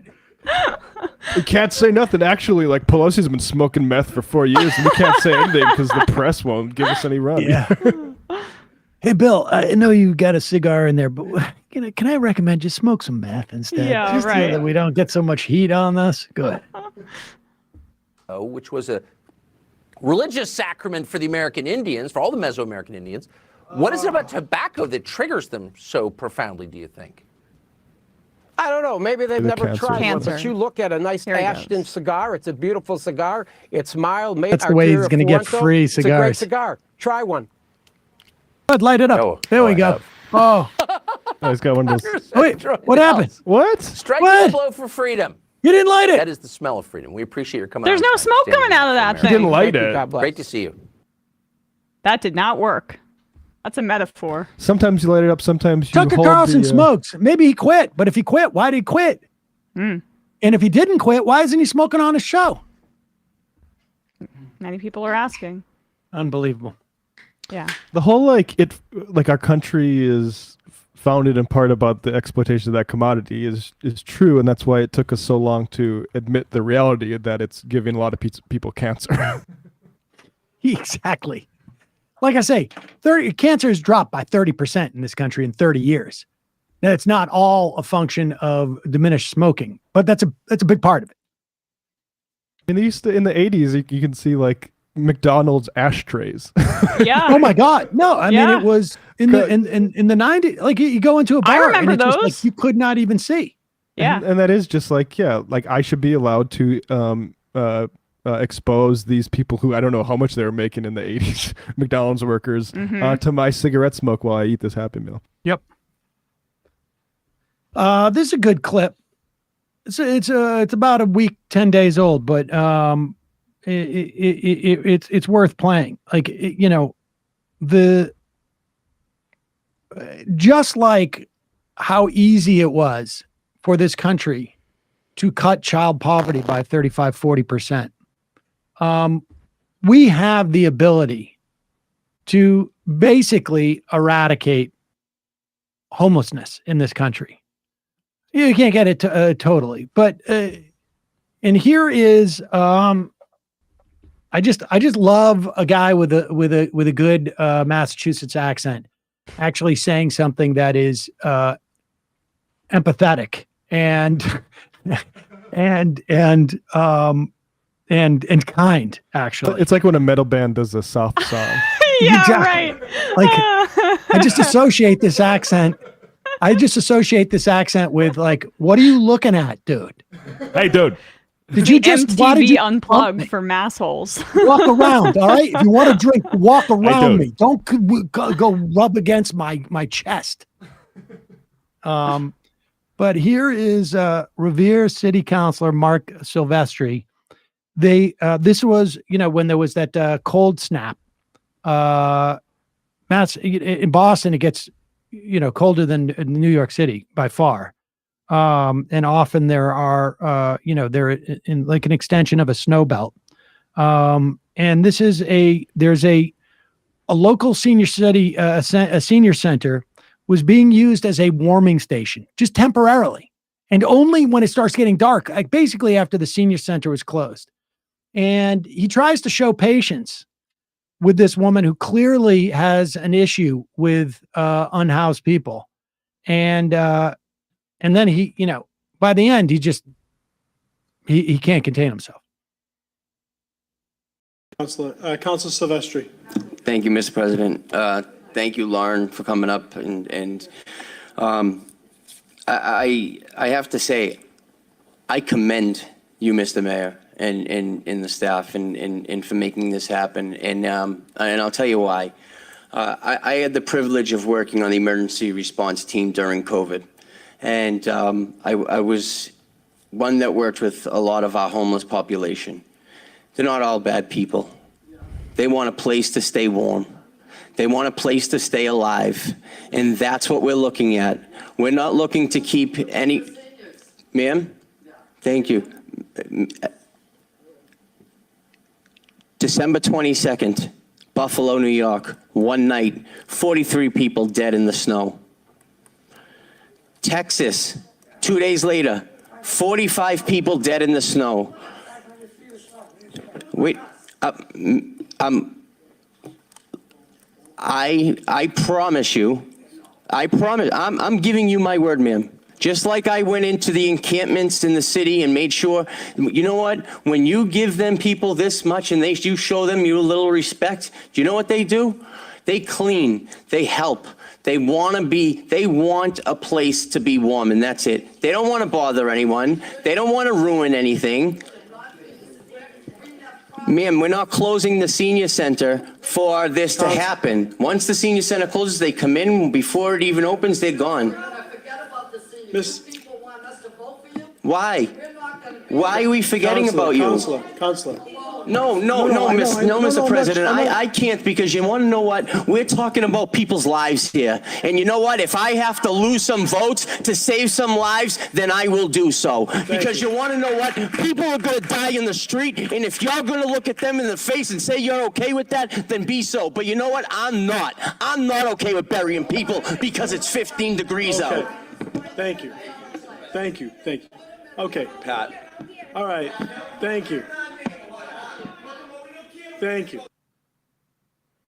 I mean, it just and this guy's just looking for like the very, very just basic. We don't have to he's not asking like that we actually house these people. He's not asking that they provide any services to unhoused. It's just like, can we just at least keep them alive? Yeah. Well, we played a clip last Thursday, Sam, of a gallery owner. You might have seen that make the rounds in San Francisco during a cold front, spraying an unhoused woman with a hose. Yep. And then reporters followed up with him, and he said, "I'd do it again." Like, we have a mass psychosis in this country, aided and abetted by a media that sensationalizes crime and by extension homelessness, where there are many people in this country who see unhoused people as less than human, and the subtext of what that person yelling in the crowd is saying is that I'd rather them die than have any kind of mitigation or humanity embedded into public policy in the city. Yeah, they can't elaborate it, but when the guy says 45 people died in Buffalo, there's a lot of people that are like, fine, good. That's exactly what they shouldn't be on the streets. Right. Yeah. They should have, taken care of themselves, not put themselves in that position is how they feel. And they have it coming, and it's murderous. And I think it's probably always been here, but it just seems like it's becoming more and more pronounced. Yeah, and it's a vicious cycle too, right? Because you cut services, and then the problem gets, people see it and they say like, "Oh, we can't go anywhere without, a homeless person sleeping on the bench or something like that," and it just is a self-perpetuating sort of feedback loop. Yeah. And it also is a consequence of making our urban centers like playgrounds for a certain class of people, as opposed to livable areas for all kinds of people. It's wild sometimes. Like I still not over like walking through Manhattan sometimes and seeing all these like giant closed bank lobbies closed after 8 p.m. but they're giant empty things, and then homeless people just surrounding it, trying to sleep above vents, subway vents for heating. Cashless coffee shops. What's that for? Yeah, exactly. It's because there's just no public space in this country anymore. Yeah. We like every single acre of space except for essentially libraries and homeless shelters has been gobbled up to make it so that people cannot literally sit somewhere. And this is not to absolve these like small business owners of their resentment, because it's disgusting, but at the same time that it's amplified. The privatization's it's the problem. amplified by the Yeah, privatization. Yeah. Going to the IM's Tim Pool's economic researcher. I'm confused. I already paid Kelly 3 Bitcoins. Am I not going to be on the guest Friday? I'm calling from 420 area code. 10-4 in the big guy. And we would never we would just never send us money unless it's through, for a membership or for merch. 10-4, the big guy. So let me get this straight. The behavior of the sitting president regarding classified documents is not suspicious or corrupt because the behavior of the previous president was worse. Is that the official talking point we're all supposed to repeat to ourselves? No. You got to try again, buddy. You did not get that straight. Jesus. Let me make it clear.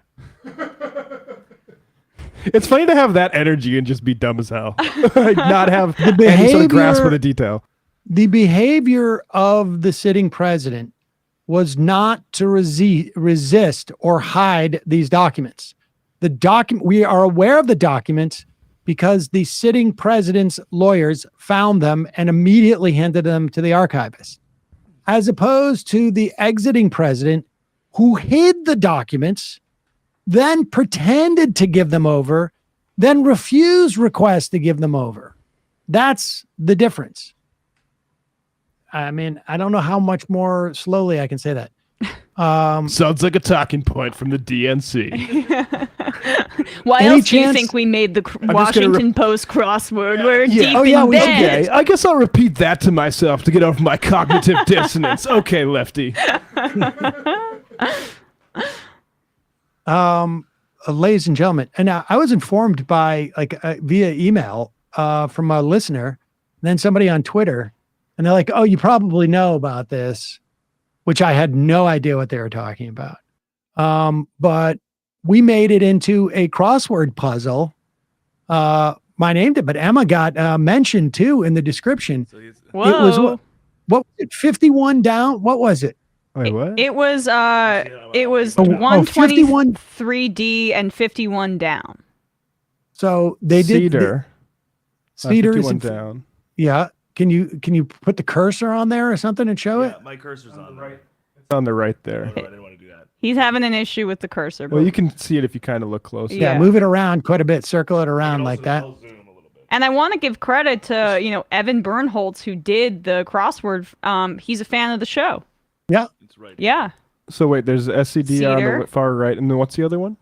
Sam is 123 down. Oh, 123 down. So it's probably down here.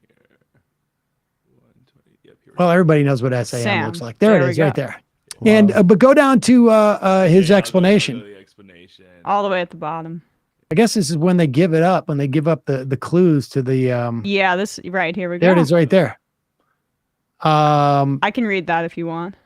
Well, I can see it. The majority report is Sam/Cedar.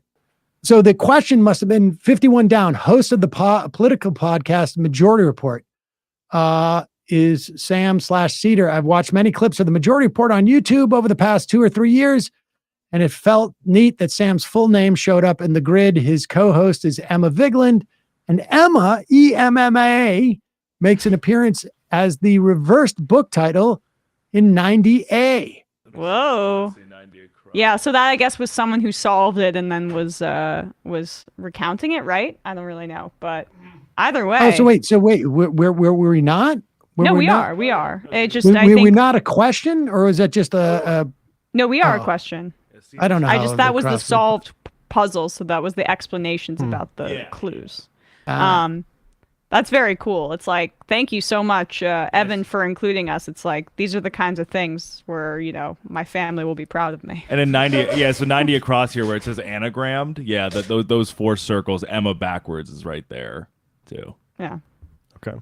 There you go. So this changes everything. And I think I mentioned this too, changes like everything. my second cousin does the New York Times crosswords as well. Ooh, whoa. But I don't think we can get in because of I share a last name, so that looks yeah. Well, I don't know who Some your second patronage. cousin is. They could put us in. Yeah, well, I'll reach out to him. Yeah, let's get this. Let's get on it. We want to I be know. in every single crossword puzzle in the. But honestly, the reason why we were in that is because Bezos secretly funds us, and this is his way to get some of his return back. And it's just that we have more CIA people on as a function of that. So More, it all works out. More you scratch than like you scratch our just back, we scratch Bradley. your back. That's Yeah. the way it works. Right. What should we play here? Should we do Sarah Huckabee Sanders, or should we do that NPR thing? Oh yeah, let's do Governor Sanders. Yeah. Here is Sarah Huckabee Sanders, now governor of Arkansas, just like her dad was. She's on with Fox's Shannon Bream. What's she doing? Well, she's basically destroying history and bragging about it. You hit the ground running this week after your inauguration. A number of executive orders. Some folks love them. Some folks do not. Let's talk about your critics' reaction to some of these orders. One of them is called Executive Order to Prohibit Indoctrination and Critical Race Theory in Schools. The House Minority Leader there in Arkansas, a Democrat, says this: we can't support our teachers if we alienate and insult them with headline-grabbing executive orders. She says CRT is not being taught in Arkansas schools. Axios seems to back her up. They said, reality check, there's no indication that the college-level course is taught in any Arkansas public school. So if that's true, why the executive order? It's incredibly important that we do things to protect the students in our state. We have to make sure that we are not indoctrinating our kids and that these policies and these ideas never see the light of day. We should never teach our kids to hate America or that America is a racist and evil country. In fact, it should be the exact opposite. We know for a fact that the Can you just federal pause Department it? of Like, we've gotten so far from understanding of what indoctrinate means. Like, in any understanding of like what a government and schools do to kids and indoctrinate them isn't to like be critical of their own government. It's the opposite. It's just insane. Indoctrination is like teaching blind fealty to things. They've reversed it entirely. Our kids to hate America or that America is a racist and evil country. In fact, it should be the exact opposite. We know for a fact that the federal Department of Education issued CRT guidance and policies to every school district in the country.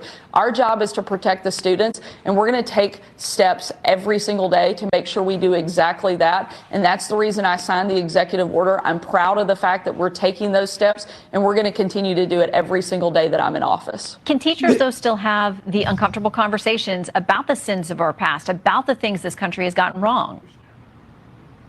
Our teachers absolutely need to teach our history, but they shouldn't teach our kids and our students ideas to hate this country and to give a false premise about who we are and what we're about. And that is something that we have to make sure we protect our students from. We also need to make sure our teachers are actually focused on teaching our students reading, writing, science, math. These are the areas Not that history. we have to improve here in Arkansas. That's why one of the biggest and first things that I have laid out over the course of the 2 years during the campaign is a huge education reform package, making sure that we're focused on things like literacy, parental empowerment, She can't even accept the premise that there have been bad things in our past. So we're going to skip the history thing. Just to be clear, she's very proud of herself that this is what she's done with the Arkansas schools. 38th in the country K through 12, 41st in the country in terms of higher education. They are, in other words, in the bottom, bottom 20 percentile, essentially, in terms of educational outcomes. And one of the ways that we're going to fix that here in Arkansas is we're going to outlaw history. And we're going to just replace that with creative writing. Learn reading, like how to read math. Yeah. It's flag respecting. I mean, creative writing, that might be a little bit too far, Sam, right? Well, that's in place of history. We're just going to gotcha. put in some new creative writing that some of the folks around here have written up, and people are just going to study that creative writing. Yeah. Just important to know that like the Republican Party and the conservative movement, they really, really need for you not to understand our history, for them, their political ideology to seem in any way tantalizing or, like legitimate. And this has been a long time project, right? I mean, this is the lost cause. Mm-hmm. Like right? Scope's monkey trial too. Yeah. I mean, this has been happening, this anti-CRT push is just like the lost cause stuff. Yeah. And I mean, that's all it is. It is a way of fabricating our history. That's why they were so mad about the Confederate statues coming down. Yeah. Because the Confederate statues were part of creating this myth that the Civil War was not about slavery. Yep. And that's why all these statues went up in the 1920s with the resurgence of the KKK in this country and the throwing off of any of the implications of Reconstruction. This is like a massive disinformation campaign, essentially. And this is what they have to do because they can't, like Jerry Jones in 1957, go to Little Rock High School and be like, don't go in there. Yeah, well, we are in like year 160 of Confederacy revisionist history. It's just like is one of the most long-lasting conservative projects in the history of the country. I am not, in general, in favor of an extended military occupation, but we should have stayed down there for 50 years. Mm-hmm. Oh yeah, actually, there's this letter that Custer wrote because he was like a McClellan sort of supporter. They didn't want to actually fight the South, and everyone suspected him of like sort of having Confederate sympathy. So he wrote this letter saying we should have occupied it for generations, and he didn't actually believe that, but he did it. He released it politically, but I agree with what he said. We should have occupied the South. Yep, without a doubt, huge mistake. Calling from a 786 area code. Who's this? Where are you calling from? Hi, can you hear me? Yeah, can you hear me? Yep. Hi, my name is Jeremy. I'm calling from Los Angeles. Jeremy from Los Angeles. And yeah, so first off, I'm a journalist here in LA, and the Majority Report actually inspired me to become a journalist. So thank you all for that. Oh, well, thank you. Congratulations. Sorry to ruin your life. Thank you. Yeah, exactly. But I actually wanted to call because, so one of the beats that I sort of focus on is psychedelics. And I haven't seen a lot of coverage on your show about psychedelics, and I think it's a really interesting field that you guys could get a lot of play out of. And it's like very interesting in the sort of like lefty space as well. And one of your big bads is pretty prominent in that space, which is Jordan Peterson. He, sorry, I'm a little nervous. No, you're doing great. But he is very prevalent in a lot of these spaces because, like psychedelics, he often promotes himself, obviously, as like a self-help person. And in the same way, psychedelics often are like, you have to do internal work so that you feel better. And that's obviously partly true, but there are structures that cause systemic, bad,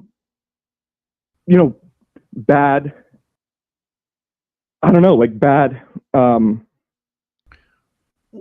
quality of life. All right. Well, yeah. Well, Jeremy, let me ask you this. Okay. So, is now I am increasingly familiar with ketamine therapy is becoming like it's going around quite a bit right now. Psilocybin therapy. And I know many people who've started ketamine within the context of a therapeutic context. People who've done psilocybin, I know many people who have been started to do that as well. I've contemplated maybe doing some of that as well. I know there are. It is getting like wide use right now, and the stories you hear are amazingly are that it's helping in terms of like things like alcoholism and things like trauma and all sorts of different things. I'm not sure it's necessarily our beat here. It might be an interesting thing to do, but that's fair. But I think there's a lot in that world that I think warrants examination from like left-leaning spaces, like the Majority Report. Like there were obviously a lot of mistakes that happened during cannabis legalization. The over corporatization of that sort of industry led to massive inequality in who gets to benefit off of that system. Leaves a lot of people in prison. And the same sort of thing is happening now with psychedelics. People like didn't Peter I read Thiel, that Peter Thiel had invested in psychedelic therapies? I feel like I read that a little while ago. Yeah, I mean, they're like big. They're like these big people like Peter Thiel, who owns funds Compass Pathways, tries to patent psilocybin therapy so that they're the only ones who are going to be able to administer that kind of therapy. Right. I mean, it's the same kinds of like tentacles of capitalism that go everywhere. But a lot of people now in the fight to legalize and decriminalize are trying to safeguard against those mistakes of cannabis because, psychedelics are usually thought of as this like, free love sort of lefty, but it's not really how it's turning out. It's medicine. And I'll tell you what, Jeremy, send us an email. And if you have suggestions as to like who might be good to talk about this or any pieces that have been written about it, that would be helpful. And I should also say this. Thank you for the call, Jeremy. Lefty Lucy corrected my pronunciation. I'm going to say it right now. Psilocybin. I don't even think I did right there. Here's the point. I'm not going to say it correctly. Psilocybin. The chances of me saying it correctly are about nil. So I want everybody to sort of like internalize that and understand that right now.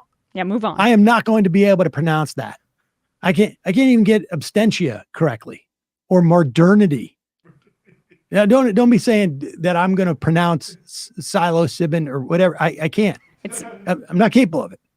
So people just have to accept that. I call them mushrooms, but I'm trying to be clinical about it. No, just manage expectations. That's the key. That's my point. People better internalize this right now because I don't want a bunch of IMs about it. Got to start an online mushies store called Cybercillin. Calling from a 334 area code. Who's this? Where are you calling from? 334. Hello. Yep. Hey, this is Mason calling from Alabama. Mason from Alabama. Back off your phone just a little bit. You're breaking up. Is this better? Yep. Yeah.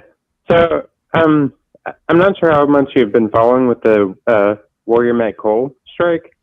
I was just kind of wondering what's the difference between that, because they're the National Labor Review Board tried to fine them, I think, $13 million, and the cement strike or cement thing. Sorry, going through the Supreme Court.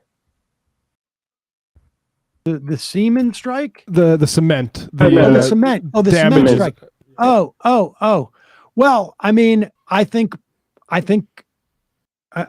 that's part of the problem is that, like, that Northwest, it's Northwest, I can't remember what the name of it is, against the Teamsters case, I think could theoretically have implications for not just the Warrior Met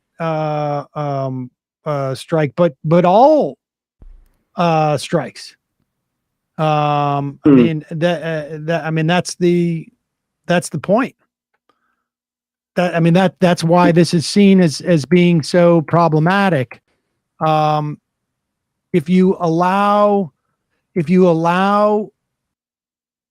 companies the opportunity to go to the courts to sue unions for striking, they're gonna severely inhibit the right to strike. And Carl, you're saying that the Warrior Met thing, it's a similar sort of dynamic that they're doing there by charging the union with damages. Yeah, which I don't even know what damages the coal strikers cause. I think they're trying to say missed profits or which I think is even more, I guess, crazy in terms of what companies can sue for strike damages. Yep. Yeah.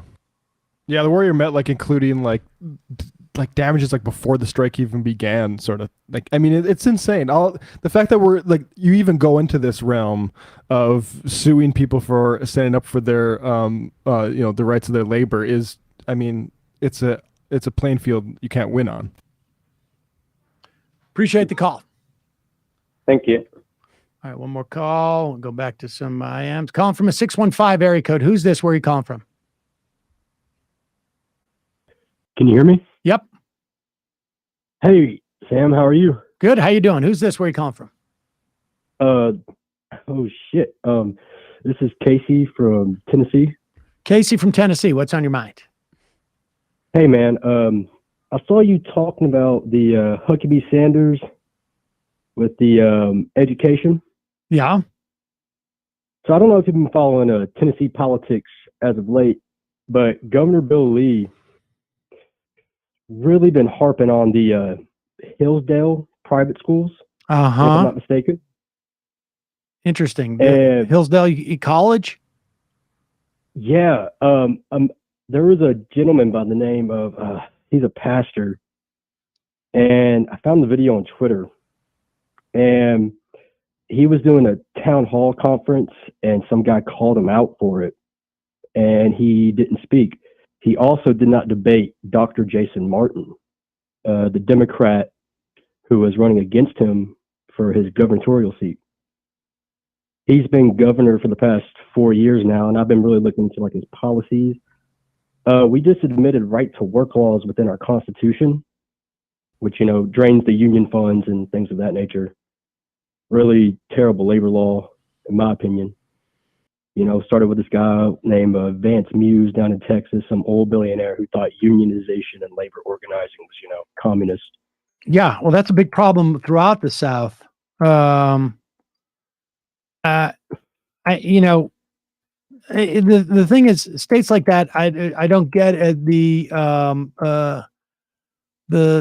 attention I think that it normally would on some level, because it just sort of seems like these are states that are just like blood red and hostile to labor.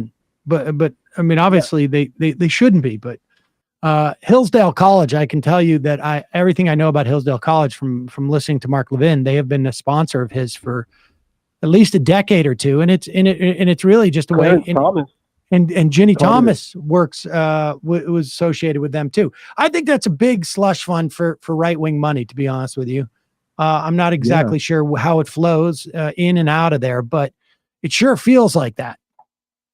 And he's big on he ran big, if I'm not mistaken, on the CRT. We also made it a Class E felony, I believe, to sleep on state property, criminalizing homelessness. Because during the BLM stuff back in 2020, they did like a sleep-in or a sit-in for like 60 days. And instead of Governor Bill Lee going out and talking to people, Tennessee's also known for the private prison industry. Started in West Tennessee in '82. I think it's called the ACC, the American Correctional Corporation.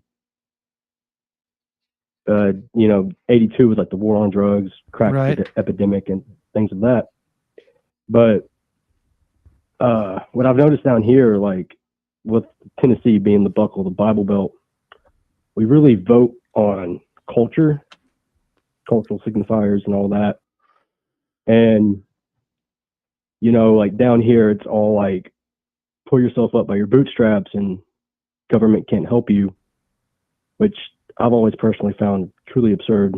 Well, it's absurd if you just look at the numbers. You have a broadly speaking, southern states get back from the federal government just sheer dollars more than they put in.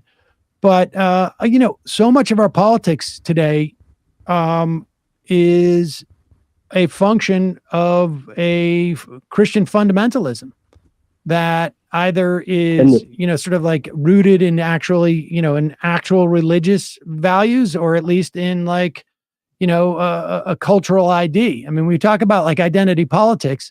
There is no more identity politics.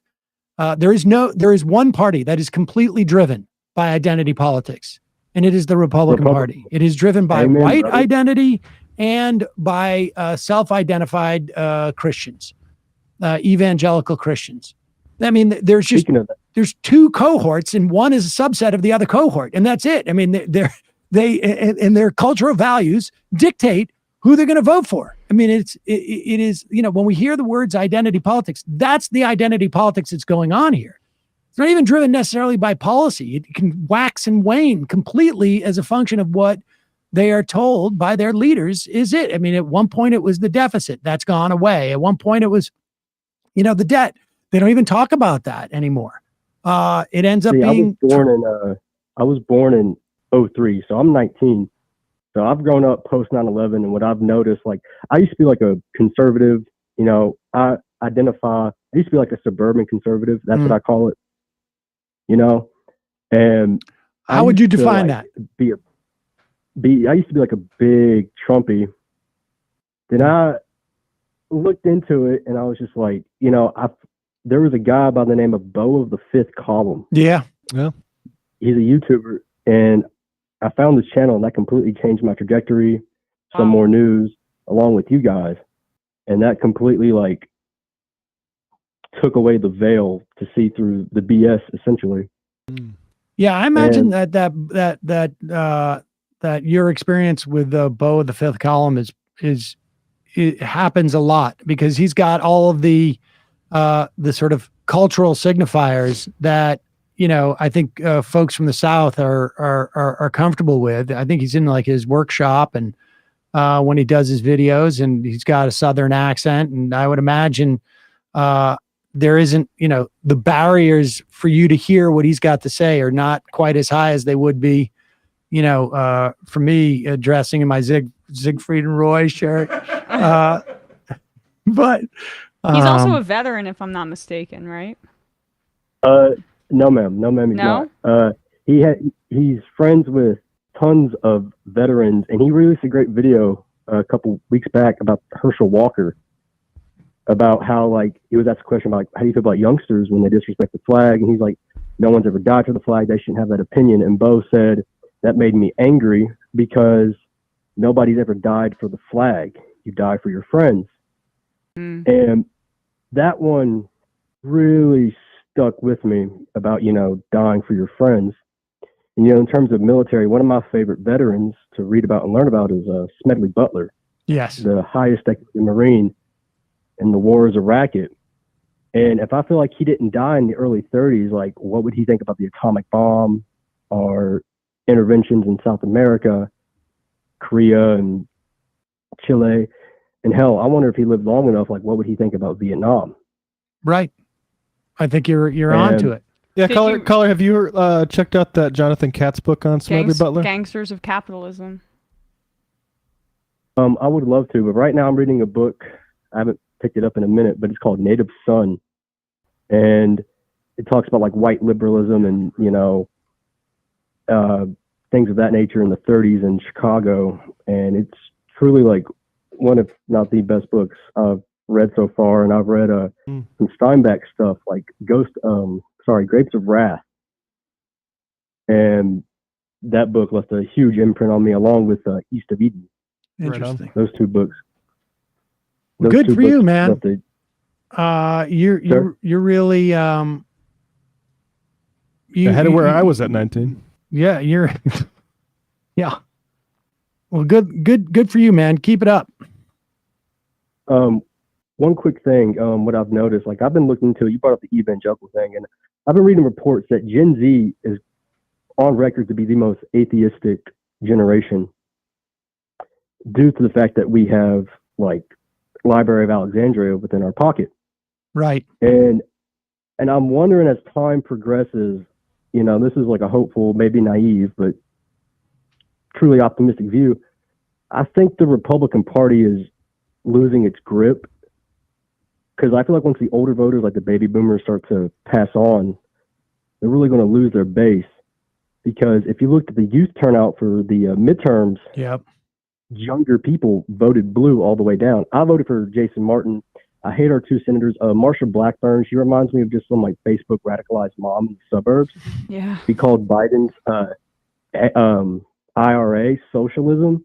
But then you have Governor Bill Lee with a big fucking fat fake check of like all the money that the Biden gave us. Right. And people were calling him out. He voted against it. And Bill Haggerty was just some radio host.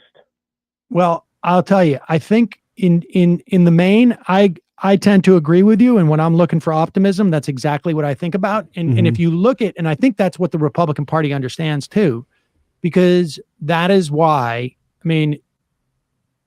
what we are witnessing now is minoritarian rule, right? Where you have their two last presidents have been elected with less than popular, losing the popular vote.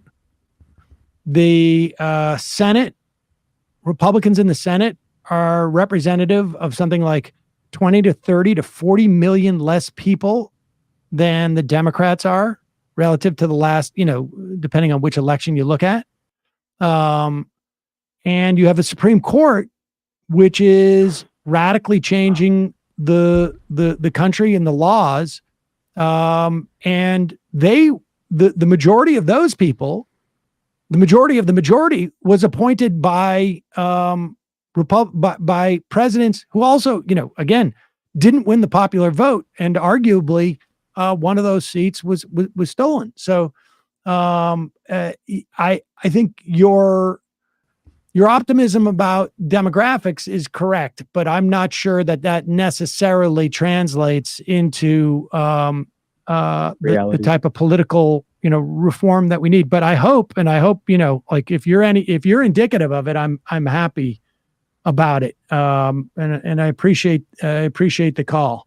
Do you find, like, when you talk about this stuff with people around you, I don't know, you're 19 years old, when you talk about with your friends, like, do you just try and avoid talking about it, or well, how receptive are I people? I try to talk to people about it, and the Southern hospitality thing is like truly real. We're all nice people down here, but I've noticed that, like, when I talk to like some of my family about it, they truly do vote on the culture. They ain't worried about the debt ceiling and the debt hostage. Right. They ain't worried about that. We vote on culture. When I try to talk to them about police in general, they think, oh, it's just like a bad cop. I'm like, no, police protect their own. That's the thin blue line. Police unions have a history of doing that. Look at the history of policing in this country with the 1880s. It was largely based on economic segregation along with racial, and how they were once used to break up labor strikes, like Battle of Blair Mountain, the Ludlow Massacre. Those are two great examples about how cops and the Pinkertons would go into unions and just destroy them. Battle of Blair Mountain in West Virginia, you had Harding sending out the army to drop bombs on the miners. Yep. Early use of that technology. Michael Brooks, during the midterms, I actually watched a lot of his videos, like the Meghan McCain stuff, to like ease my stress. But he brought up a great great point about I forget what video it was, but he's like, when you live in the States, you live in a context. I'll never forget, like, when I went up to where my family's from. It's up north. We're largely German. And my dad relative goes, "How do you feel about being German?" And I was like, "Oh, it's cool." But then you listen to Cornel West, who talks about how in the States you're just either white or black. you lose those cultural signifiers of your own ethnic bloc. And that kind of put it wholly into a perspective that, like, if I went out of the States, I wouldn't be white. I'd just be American. But you come back over here, you're white. And black and white was started in the early 1600s on the labor history, basically. Well, dude, if you need a job and you're ever in the neighborhood, make sure you let us know. You're making people very hopeful. But I will give the listeners this. I do think that there's more people of us, just normal, decent people. We saw it with the midterms and the trans issues. Not a lot of people cared. Three Arrows did a great video about it, about the whole Matt Walsh thing. Yeah. Also, and like Shapiro's in fucking Nashville, so I got to deal with that shit. Sometimes in Nashville, I think. I don't know how often he's there. And Bo put a great tinge on it too. He did a live stream of questioning, and someone asked, like, how do you, like, what's going to come after this? Like, he doesn't think there's going to be a civil war, and I don't really think there will be either. I mean, not in the context of the 1860s, but I do think as time progresses, and we will progress, we have no other choice. You know, if you're conservative in the 80s, you wouldn't be cool with gay marriage. Tough shit, you fucking lost. Deal with it. Gay people can get married, you know. But I feel as time does progress, we will see a massive change. And I know with the whole Supreme Court stuff, like, people are going to get fucking tired of it. Yeah. You know, in Clarence Thomas's dissension or whatever, he's like, yeah, we're going after Hartford v. Connecticut. That is one thing that affects half the population of this country. People need to understand that guarantees you a right to contraceptives. Yep. Like, I mean, we have 6 radical evangelicals on the court. Like, I believe Amy Coney Barrett, back in the mid-2000s with the ACA, with the Medicare coverage on the cover contraceptives, and she protested against that. Yep. If I'm not mistaken.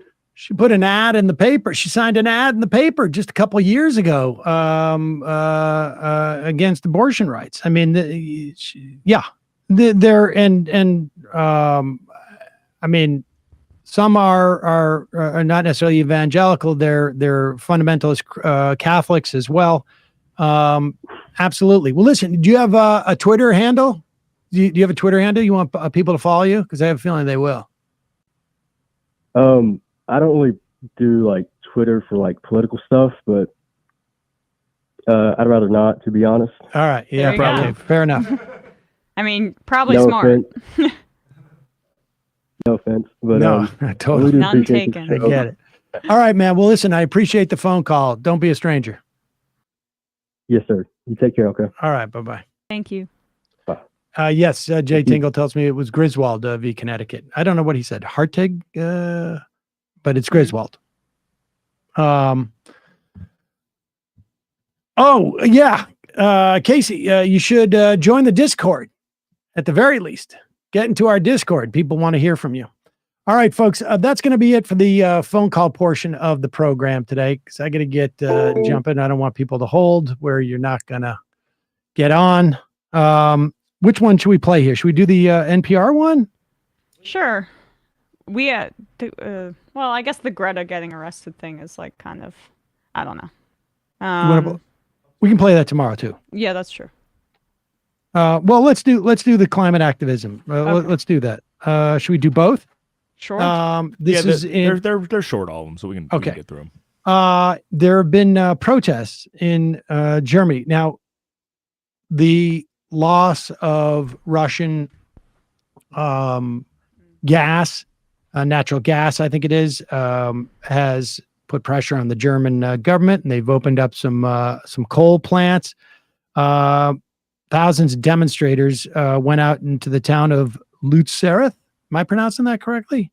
Germany. And I have no idea. Yeah, but they want to they want to protect that town from being destroyed for a coal mine. Let's check this out.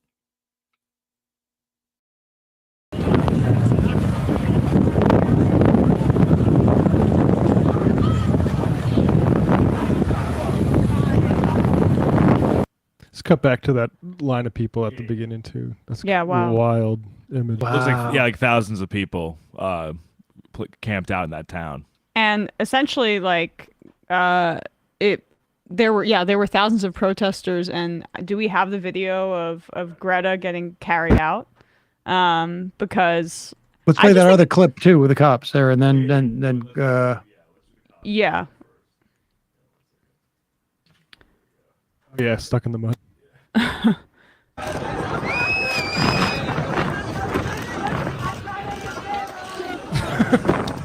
Like some mage.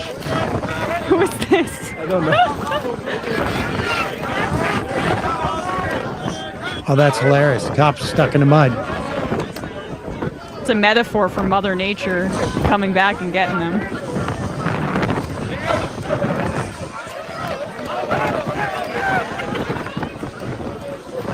Oh man, that guy touching the cop gets me freaked out because I'm American. And I figured they would just open fire. Right, shoot him on the spot.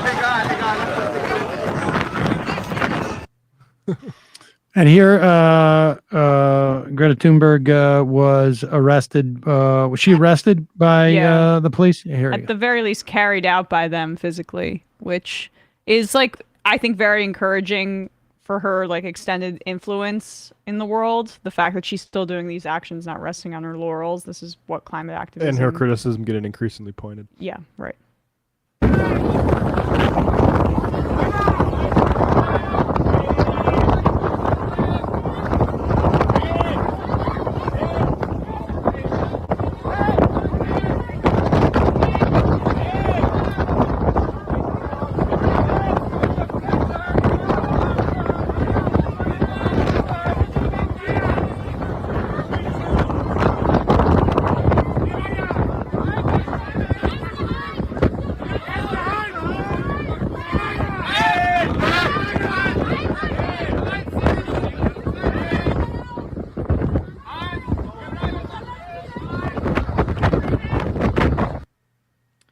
Yeah, there was also video of her getting Bradley's pilling it up if he can get it, but she's so small and like there were videos 3 cops physically carrying her out too. But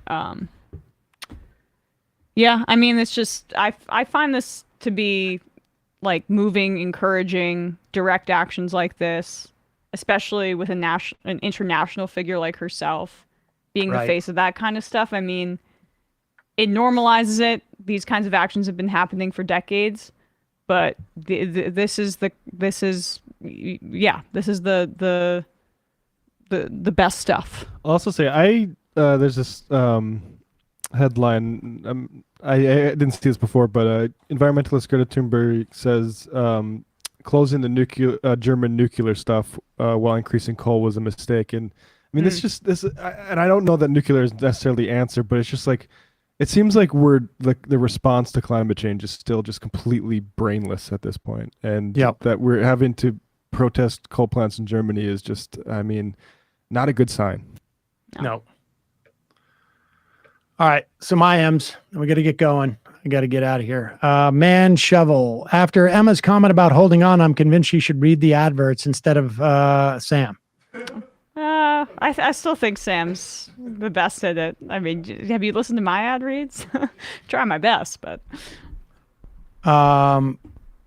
Roadrunner, as a loyal chatter, I have to say it's commenters, not chatters, being scamming. All right, fair enough. Comments. A DNC Google pundit, Sam, listening to this interview, I'm reminded of that old SNL bit with Martin Short as the corporate lawyer being questioned about his aggressive defense of his awful client. Still hilarious and relevant decades later. Have you guys seen that? No. Where he's on 60 Minutes, supposedly he's holding a cigarette. And he's just like, it's not me. It's you. Why? It's worth looking up. It's pretty funny. Nice. Join Chicago. University of Illinois, Chicago professors on strike today. Ooh, did not know that. We'll talk about that tomorrow. Rob from Dedham. Sam, have you been to the American Museum of Tort Law in Winstead, Connecticut? I have not. Can you all dedicate a fun half to call-in show for those you have rescued from right-wing bullshit? It feels like there's so many of these stories. You might not call in because it's off topic. Yeah, we should do that someday. Matt from Denver. With all the Andrew Tate news recently, I have to shout out Healthy Gamer GG YouTube and Twitch channels. Dr. K is a psychiatrist who speaks directly to boys who might otherwise fall down a right-wing rabbit hole. Good for him. Good. Really cool. What does Matt think of calling his work the Leckaverse? I've already said I prefer Met-like media. He's not taking any more suggestions. Enough. He is done. The suggestion box is closed. Howdy, Emma Majority Report. Matt, what's the probability that Emma will be sick during the live show, coming down with a case of Giants illness, whose only treatment is screaming at a television? Thank God they are playing on Saturday night. That's all I'll say. The drought map is seeing a massive amount of relief. We're preparing for a promising snowstorm in Nebraska. I know most people prefer it to be sunny and 75.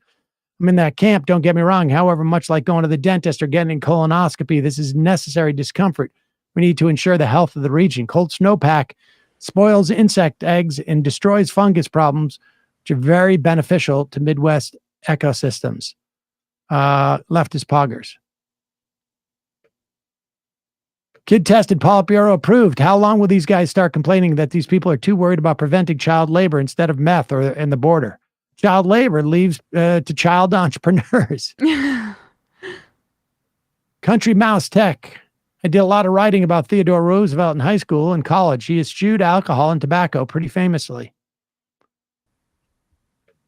Top Santos DeVolder.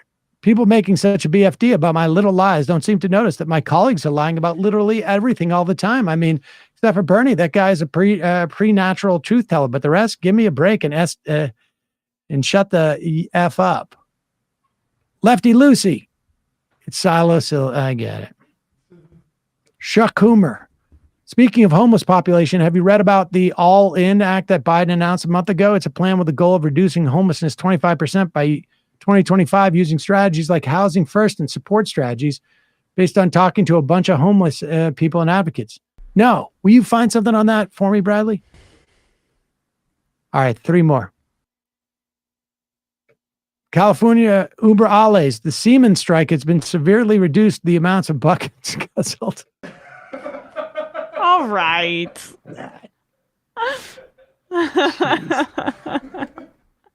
Jack from Queens. The Majority Report is clearly propped up by big crossword. I'll be terminating my membership promptly. And the final IM of the day.